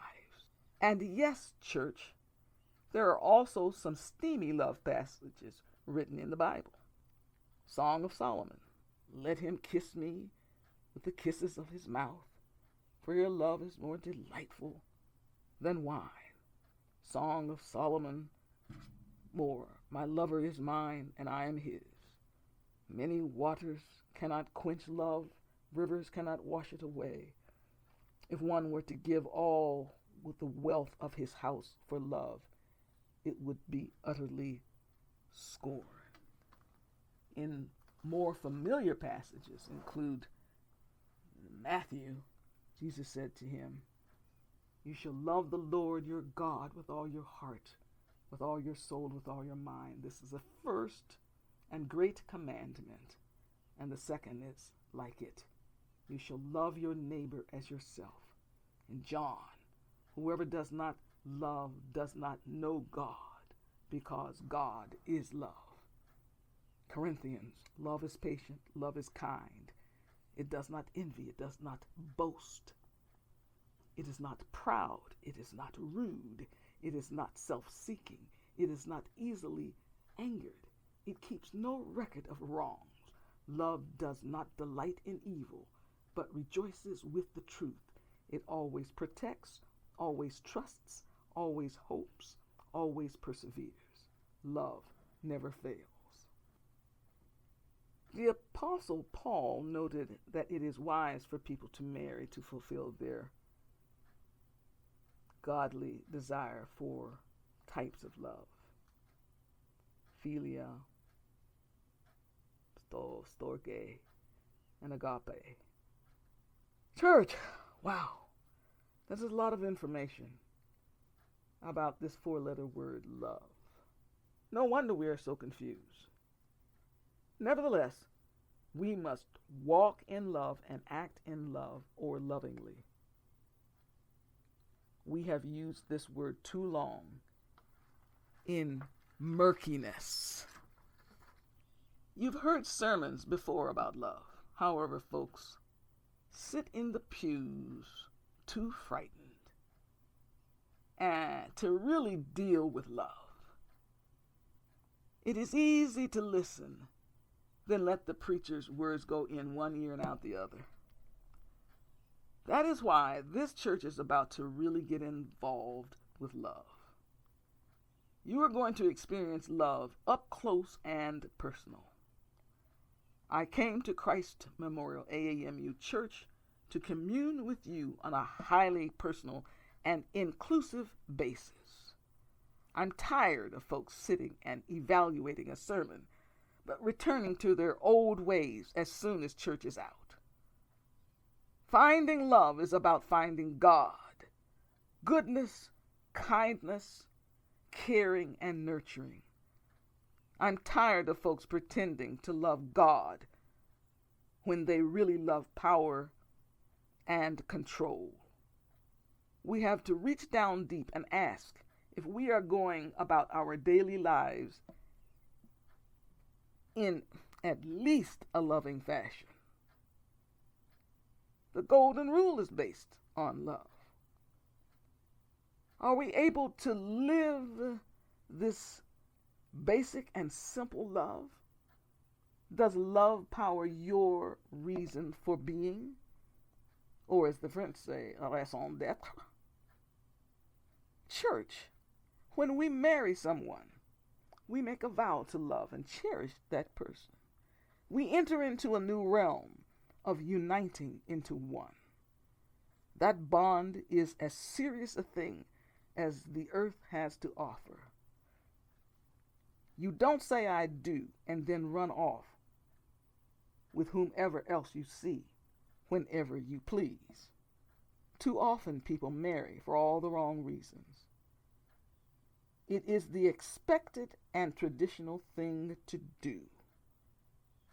Too often they merely won't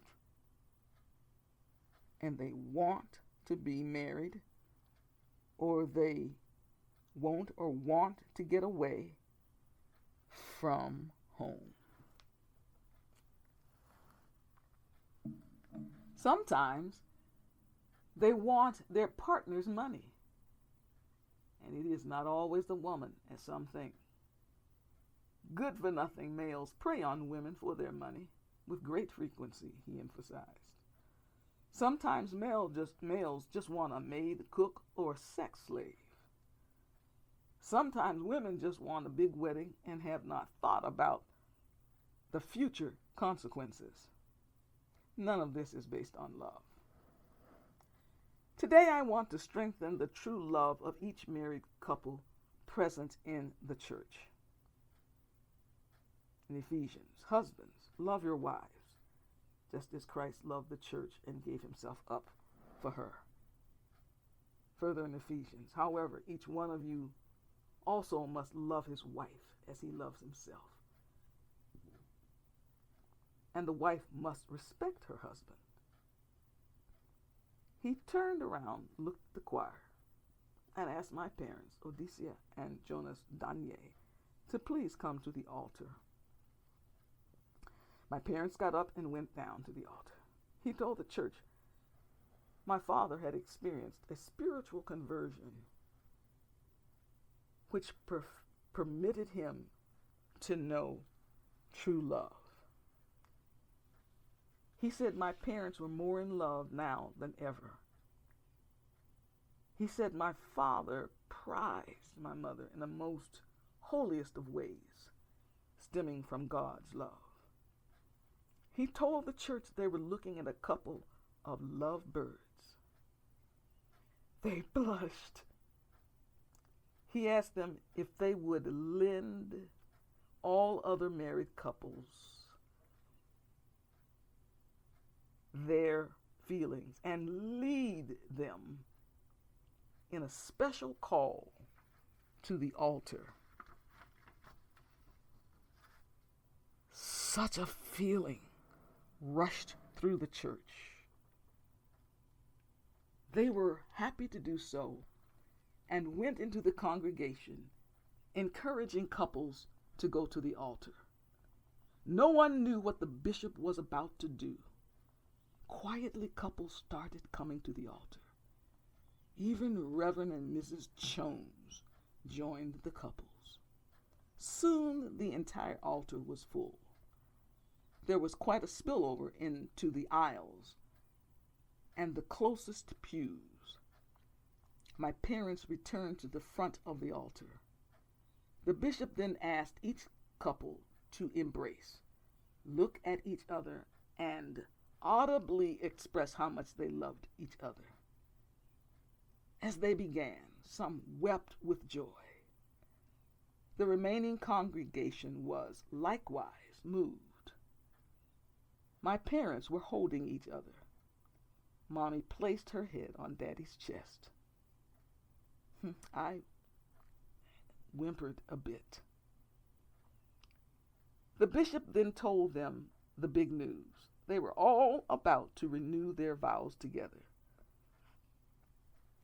Bishop began speaking.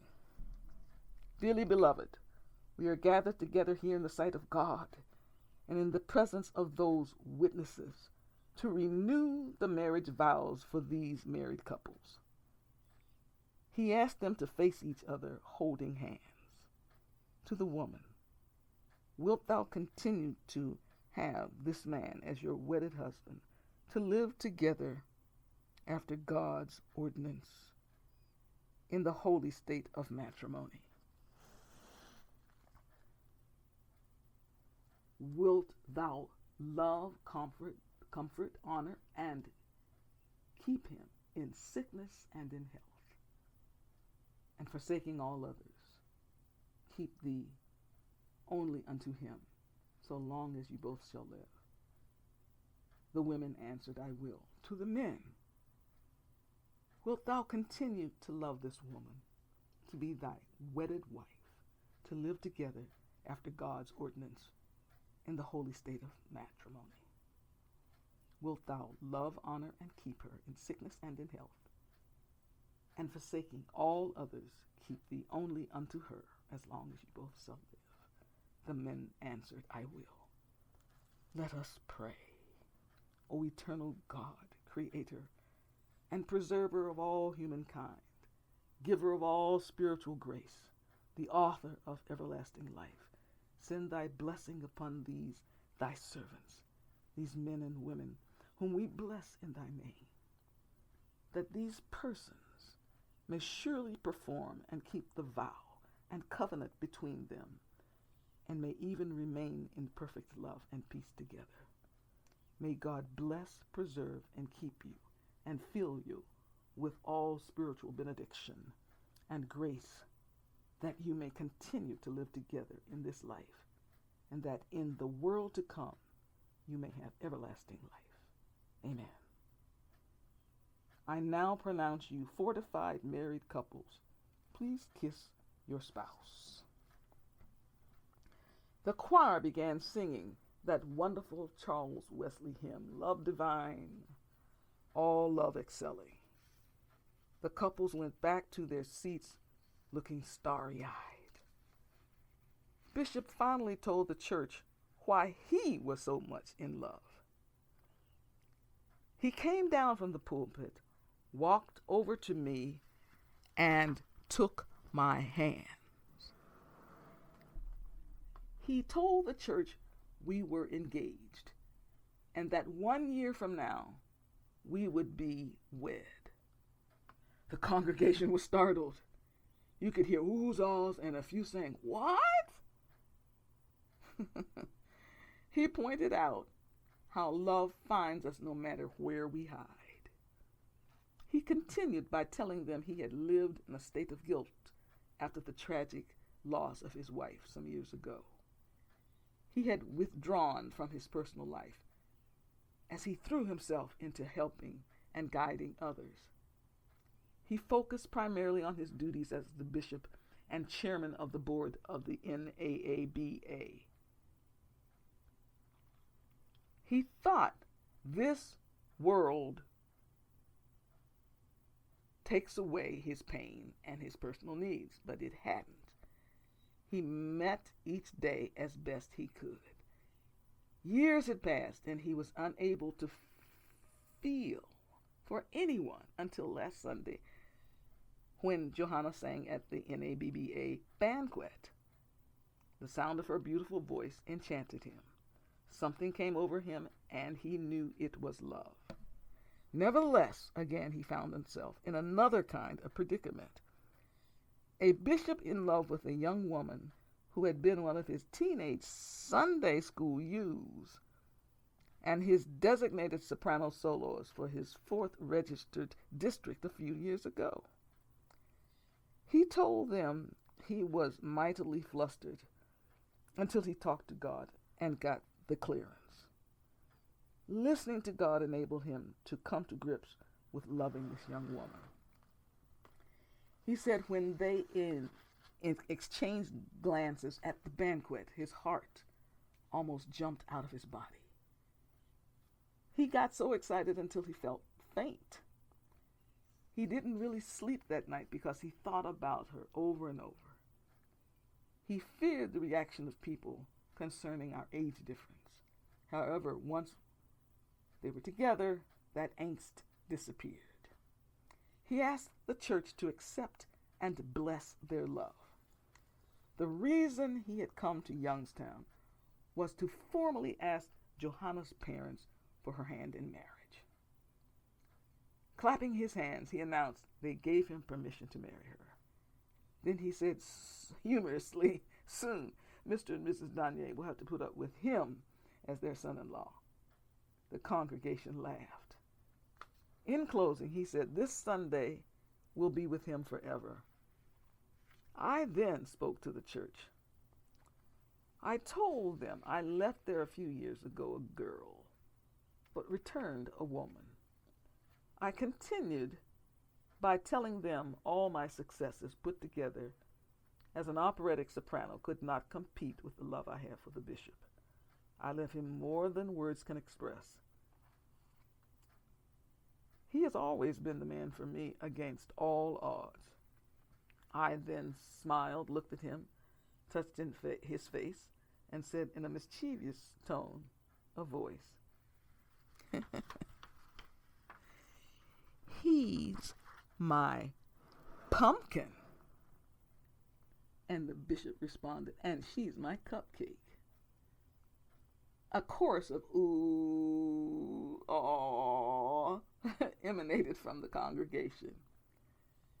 We lightly kissed each other and invited the congregation to attend our wedding scheduled in a year at Motherland First Congregation AAMU Church in New York City.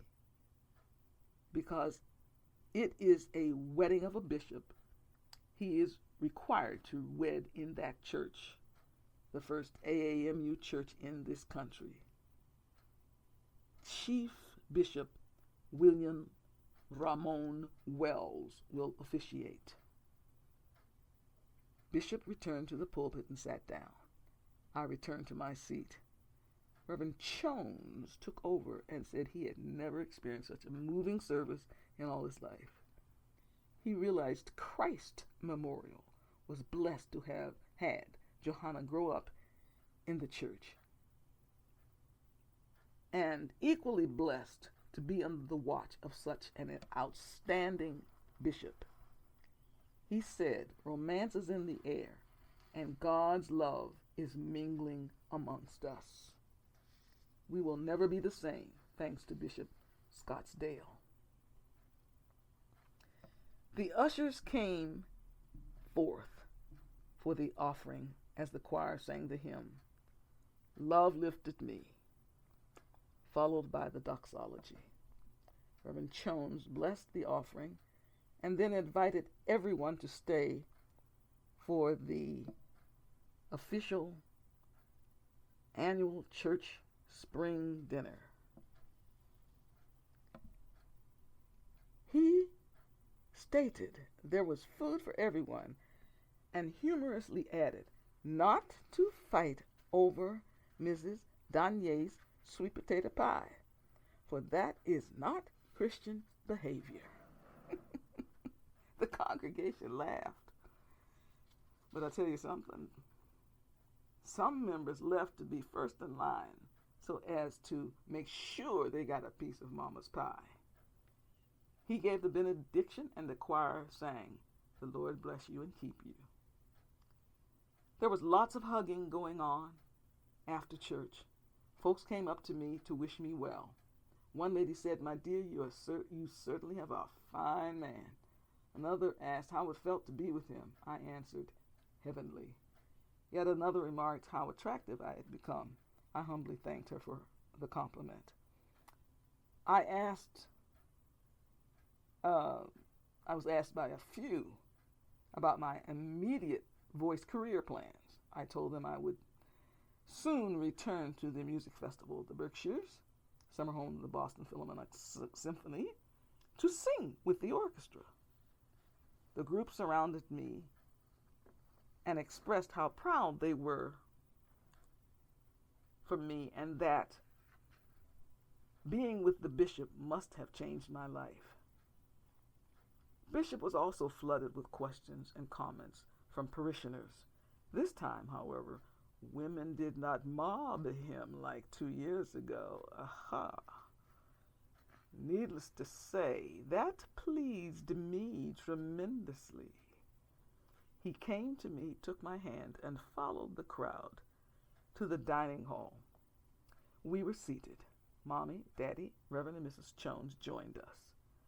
Mommy and Clarissa Jones were longtime buddies. Mrs. Jones couldn't get over the bishop and me. She said it was a beautiful love and whispered in my ear, asking if he was romantic, moving my eyebrows up and down twice. I assured her he was. The church pork chop dinner. Can't imagine. The pork chop dinner was wonderful. There was plenty of macaroni and cheese, butternut squash, biscuits, lemonade, and of course dessert. Mama's pies were long gone, so we had pound cake. The table talk was, of course, about the bishop and me. I overheard one woman point out, if a woman the age of the bishop had fallen in love with a young man my age, the church would be outraged. She added, it isn't fair. Her comment made me wonder if she was interested in a younger man. In spite of her observation, she wished me well, noting I would face plenty jealous women. I told her I would treat them with love and kindness. We finished the meal. We all were tired. The emotion of this service had taken its toll on each of us. We finally said goodbye to everyone and walked to the car. This time, Mommy sat up front and Stephen sat in the back seat with me. We waved to those nearby. He put his arms around me and I snuggled up to him. Daddy said there was somewhere he wanted to take us. Mommy interjected she was tired and wanted to go home. Daddy said it would not take long and drove us to beautiful Old Mill Park to fill some jugs with this incredible spring water. He filled the jugs and then encouraged us to drink some water. Stephen exclaimed, it was extraordinary water. Even Mommy was pleased to drink a cup of the water. Daddy expressed the need for us to drink natural water. He said he wanted to cleanse his innards with God's pure water. We arrived home early evening. Mommy and Daddy sat on the 2 chairs on the back porch. Stephen asked to use the phone. After his call, he joined us on the front porch. We cuddled together on the glider. Saying very little for a while. He broke the silence by asking me to accompany him to a special called Bishops' meeting in Chicago, which was to begin on Tuesday. He indicated the bishops were grappling with some serious issues in the church which interested and intersected with the civil rights tensions in the country. Yes, did I understand? Grappling with these issues which intersected with the civil rights tensions. I said, I certainly understand that. He continued, while there, he would inform the Commission of Bishops of his engagement, which is required in accordance by the bylaws in the church canon concerning bishop conduct. He knew nothing was wrong on that front, but wanted everything to be correct. The rules also required me to come before commission members for questioning regarding our proposed nuptials. Usually, however, it involved only two bishops and not the entire commission. I knew I would be facing all these holy men and would be obliged to demonstrate my ability to show evidence of my reasons for requesting permission and asking their blessings for our pending wedding. This daunting task would definitely challenge us to prove to them we were for real in every way. I agreed to accompany him, plus assured him I was up to the assignment. I did, however, want to know where I would be housed. He told me his secretary would make arrangements for me to stay at the Ladies' Art Club of Chicago. It is a very nice and safe facility for female artists. There I could mingle with other women while he was in meetings. He would send for me when I needed to come face to face with the bishops. He would also make sure we were together for evening meals.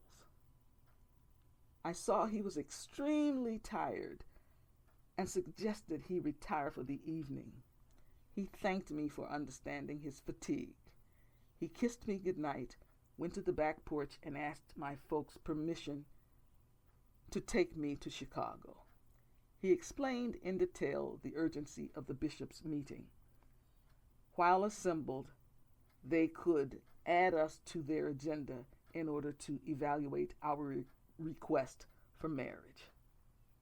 Continuing, he articulated I would be with him slightly over 1 week because immediately after Chicago he would go to Pittsburgh and then home to Washington, D.C. to preach at his church and introduce me to that congregation.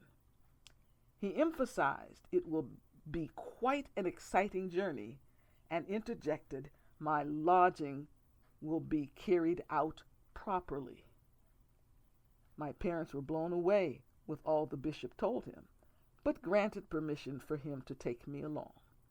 He thanked them, then said good night, and went to bed. I waited until Stephen finished talking to my parents, then went to the back porch to further emphasize to them the importance of the commission of bishops by giving them a detailed account of the conditions Stephen and I faced. I also assured them I would be housed in a safe and artistic environment. They knew the bishop would take good care of me and said, "Go get 'em, Tiger." We were all tired and decided to go to bed. Mama got up very early Monday morning and prepared a big breakfast for her and for everybody.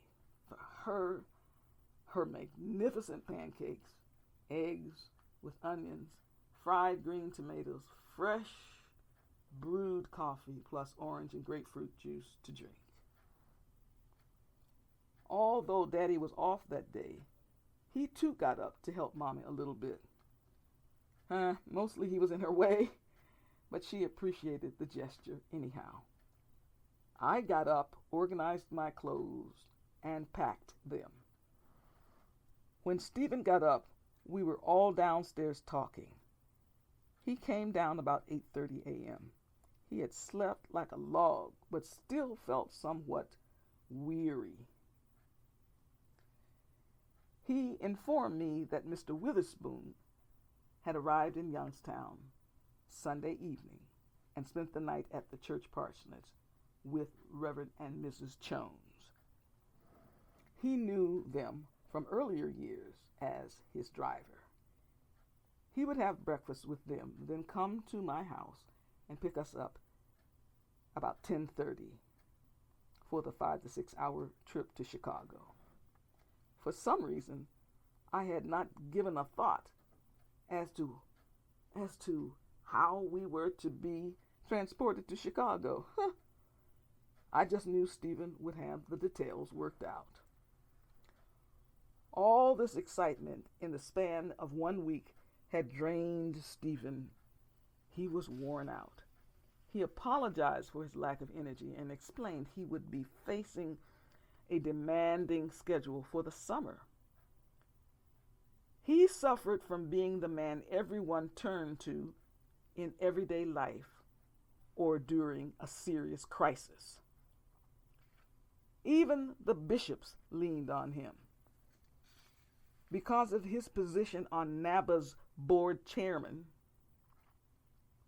he tended to feel responsible for the well-being of all the people of African descent living in the United States, and admitted taking on too much at times.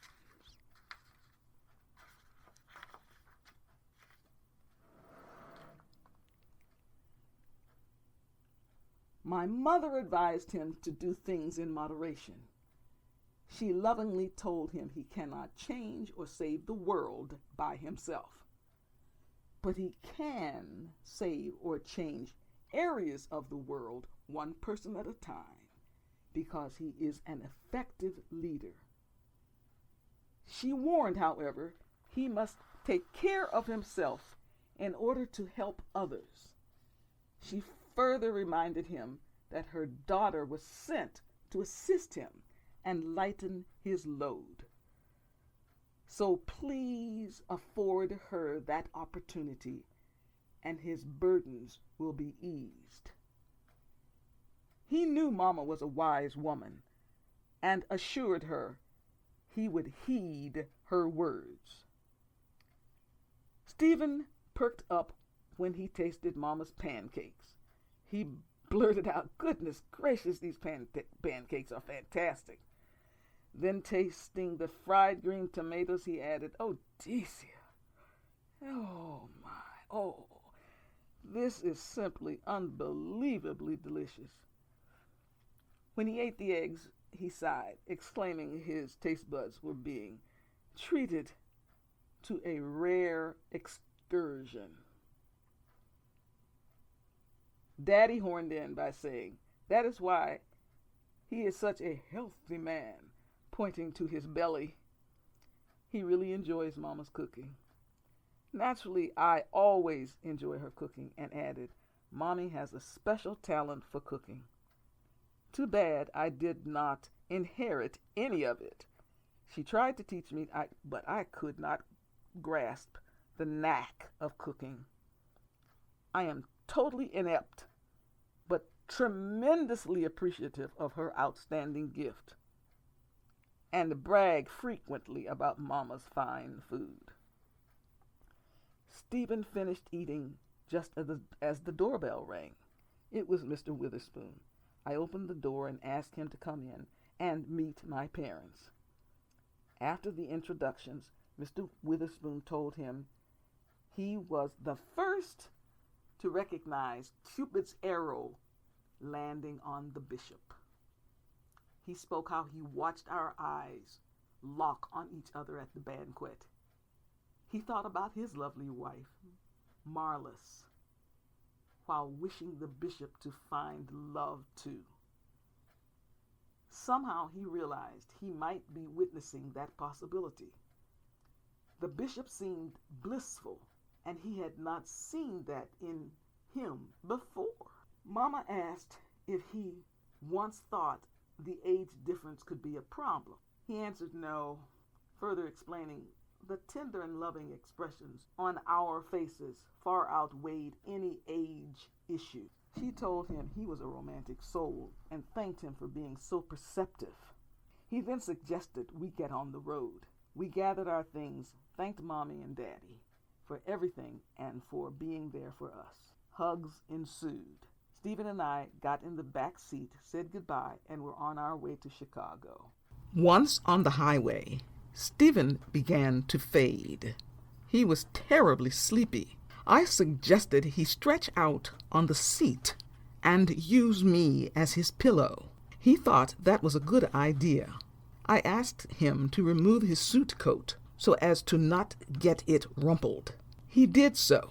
He curled up to me and put his head on my lap. Within moments, he was asleep. I held him in my arms and softly caressed him. Watching him sleep gave me a sense of togetherness I cherished. I knew I had united with him on a higher plane. This highly respected, prominent, powerful man was my fiancé. He looked like a baby as he slept. I loved his mustache.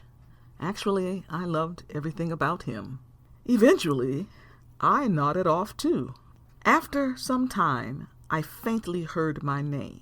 Mr. Witherspoon wanted us to know we were arriving in the Chicago area. I guess because we slept the entire time, the trip seemed short. Stephen didn't stir at all, so I gently nudged him. Eventually, he muttered something, like he was talking in his sleep. He opened his eyes to see, and he was nestled in my arms. He enjoyed waking up that way. I told him I had slept the entire trip, too. He slowly sat up and jokingly asked Mr. Witherspoon not to tell anyone we had slept together. Continuing, he asked if he had done anything unbecoming. Mr. Witherspoon then piled it on, saying indeed he had. He told the bishop he snored unrelentingly. I laughed, adding we would not tell a soul. Truthfully, I never heard anything, and Mr. Witherspoon was kidding. I helped Stephen put on his suit coat.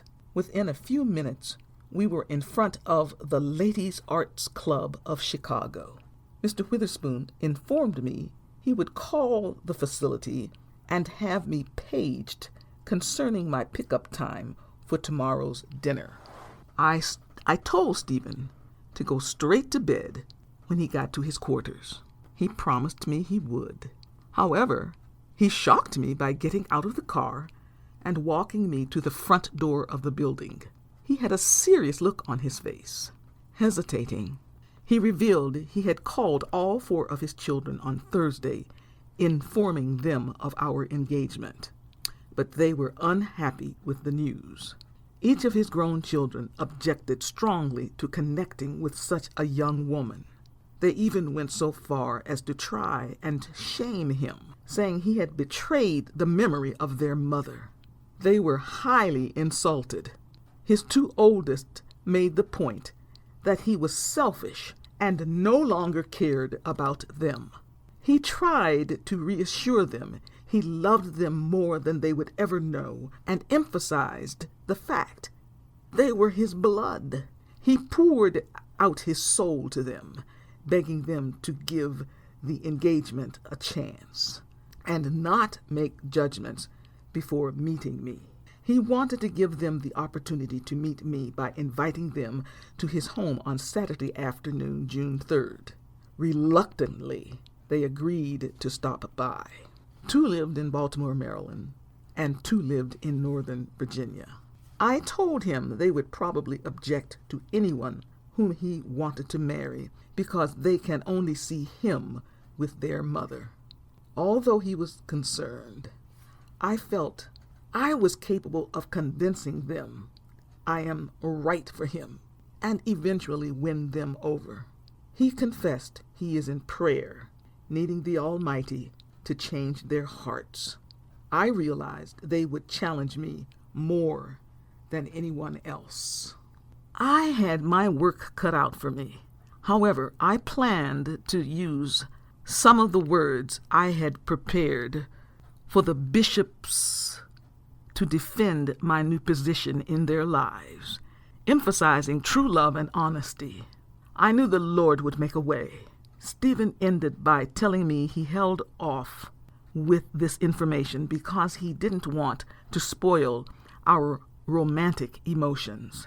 I thanked him for spilling the beans and sang softly in his ear the 3rd verse of the hymn, God Will Take Care of You. Since a child, I somehow remembered these words and used them whenever I needed strengthening. God will take care of you through every day or all the way.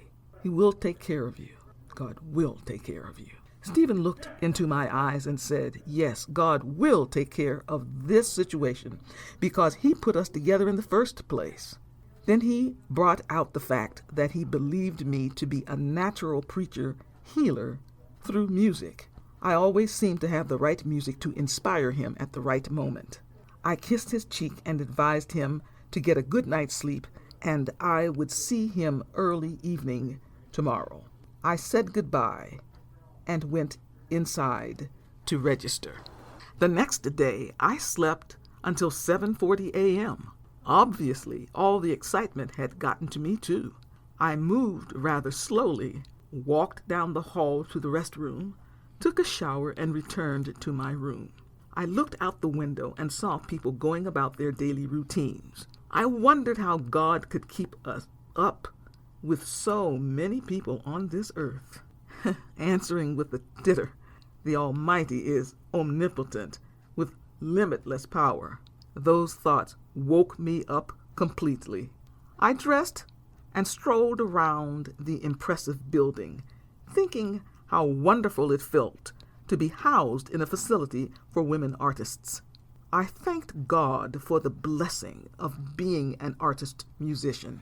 My next thoughts were of love. My love, Stephen, and wondered if he got enough sleep to enable him to meet the challenges of this special meeting. I knew he would be severely tested over the upcoming days, so I prayed quietly for strength and the right words for him to say to everyone. I went to lunch early, had a bowl of French onion soup and a chef's salad.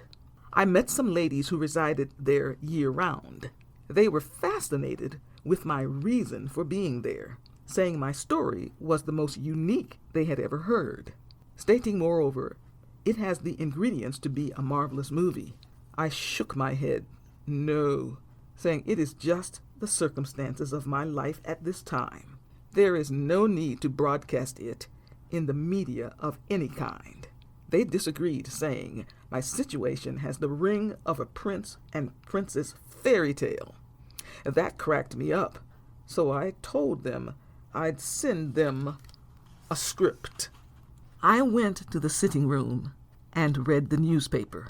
I realized I had known nothing of the outside world the past week. I turned on the television, but didn't really watch it. Finally, I went back to my room.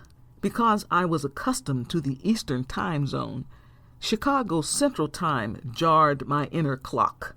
Or it could have been my anxiety over the jet-propelled week of unbelievable events. About 4 p.m., I decided to dress for dinner. I wanted to dress appropriately because a bishop or two might come along. I wanted them to see a mature young woman. Not knowing exactly when Mr. Witherspoon might call, I waited nervously for the phone. About 20 minutes passed when I heard my name called over the PA system. I sprang to my feet, opened the door, and ran down the hall. It was Mr. Witherspoon telling me he would pick me up in 30 minutes. He alerted me that Bishop Scottsdale invited his good friend, Bishop Leonard, to join us. I took one last look at myself in the mirror, made sure my hair was perfect, got my purse, and headed for the stairs. I was jittery. I wanted the bishops to appraise me with the highest marks, and I knew the time had come to begin that process. I nervously sat on the bench in the entryway. In due time, the car arrived. Mr. Witherspoon got out, opened the door for Bishop Scottsdale and Bishop Leonard. I walked out the door as Stephen walked toward me. We met and hugged. He took my hand as we continued to the car. Bishop Leonard stood smiling at me as Stephen introduced me to him. Bishop Leonard said he was excited to meet the woman who had won Bishop Scottsdale's heart. He continued saying he knew I had to be an extraordinary woman because Bishop Scottsdale had impeccable taste and high standards. I told him how pleased I was to meet him. I confessed, however, being a bit shaky, thinking of sitting on the hot seat tomorrow before all the bishops. He eased some of my tension by telling me no bishop had ever chosen someone who failed the queries. In the AAMU Church, bishops are encouraged to marry as they are more effective by having the love, support, and partnership of a spouse. Bishop Leonard sat up front, and Stephen and I sat in the back seat. I asked Bishop Leonard how long he had been a bishop. He answered 16 years and added Bishop Scottsdale had been his best friend all those years. That is why he wanted to be the first bishop to meet me. Bishop Leonard said God works in mysterious ways, and he liked the way he had provided a suitable mate for Stephen after living so many years alone. Mr. Witherspoon joined in the conversation by proudly telling Bishop Leonard he actually witnessed the exact moment Bishop Scottsdale and I fell in love. He said seeing our eyes meet was almost as magical as when he first saw his wife. I felt better and more at ease. I felt sensational when we got out of the car and Stephen and I put our arms around each other and walked toward the restaurant. The Black-owned Soulful Spoon restaurant was a noted Chicago restaurant known for its gourmet dishes. It was an upscale restaurant with a family atmosphere. We were seated in the private dining area in the rear of the room. I was thrilled to have Mr. Witherspoon dine with us because I now thought of him as our guardian angel. I could hardly wait to meet his wife, Marlis, and tell her how keen his senses were, and they contributed so much to the romantic breakthrough for Stephen and me. Without warning, Bishop Leonard's mouth opened in astonishment. He blurted, "He knew who I was." He remembered hearing me sing when I was a teen. He figured out I was the one with the fabulous, mature, operatic voice. He wondered what happened to me because at the Bishop's Talent Show, some 6 or 7 years ago, he and all the people around him thought I was a celestial phenom with a voluptuous voice never heard from a youngster. He repeated, "Oh my goodness," several times, amplifying his discovery. He told Stephen he was engaged to a former wunderkind. Stephen proudly said yes. I always stood out among the most talented.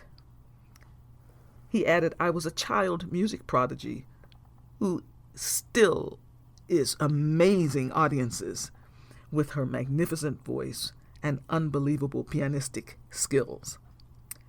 Stephen reinforced the conversation by revealing how my recent performance at the NABA banquet whipped the audience into a near frenzy. Moreover, the sound of my luscious voice enticed him. Bishop Leonard totally understood how Stephen could be lured into a romantic intersection with my voice.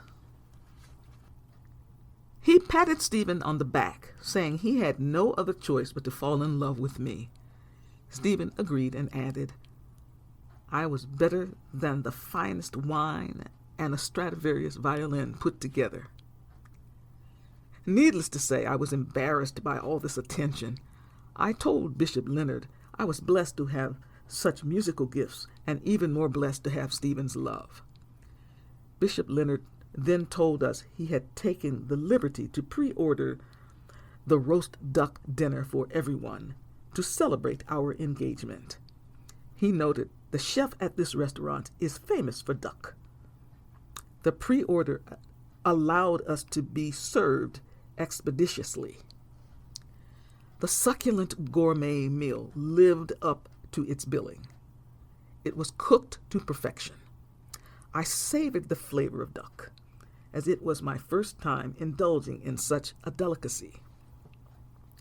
It came with a highly pleasing roasted red pepper potato salad, also something I had not eaten before. The restaurant took pride in its specialty teas. We were urged to indulge in the incredible tea from Kenya, East Africa. We did, and were extremely gratified with the Kenyan tea. It was fuller and richer than any other I had ever tasted. Mr. Witherspoon commented, Americans were ignorant of the foods and beverages which hail from Mother Africa. We both thanked Bishop Leonard for providing such an exquisite meal at such an enchanting restaurant. The time came for us to depart. On the way out, we stopped to admire the array of African artifacts displayed throughout the building and were equally impressed with the African decor. Mr. Witherspoon took me back to the Ladies' Arts Club. Stephen stepped out of the car and hugged me goodnight. I waved goodbye to Bishop Leonard. Finally, it was Wednesday, the day of reckoning for Stephen and me. Later, Mr. Witherspoon would take me to Faith Temple, AAMU Church, where the bishop's meeting was held. He told me that church had been a Catholic church with separate quarters for the priests. It was perfect for the bishop's meeting because they resided in those quarters and met in the conference room. They were self-contained without outside interference. There was also a large 5-bedroom house connected to the church where Mr. Witherspoon was housed. Since he was so close, he could tell the meeting was quite serious, and the bishops were working diligently to resolve targeted problems. I got up knowing in a few hours it would be time for me to perform convincingly and honestly as I conveyed the matter of my heart to the bishops. I sat in my room, reflecting on the wondrous happenings of the past 9 days. I pinched myself to make sure it was real and not one of my technicolor dreams. I chose my clothes. I was too keyed up to eat, so I skipped lunch. I sauntered slowly to the side porch and sat down. Shortly, the lady from the front desk walked in to tell me I had a telephone call. It was Mr. Witherspoon saying he was on his way because the bishops had taken a break and told him to bring me. They would return to wrap up the meeting earlier than expected. I raced upstairs, changed into my clothes, checked to make sure I was pulled together, picked up my purse, and raced back downstairs. My head was spinning as I awaited the arrival of Mr. Witherspoon. Before long, he drove up. As I entered the car, he said the bishops were excited to meet me and that I should not be the slightest bit ill at ease. The traffic was lighter at that time of day, so we got to the church quickly. I walked in, went down the hall, and sat on the bench just outside the conference room. It felt eerie sitting there all alone. That scenario rapidly changed when Stephen emerged to escort me into the conference room. He said I looked ravishing, adding, "I will knock their socks off." We entered and sat together, facing them. They gave me a stout-hearted welcome.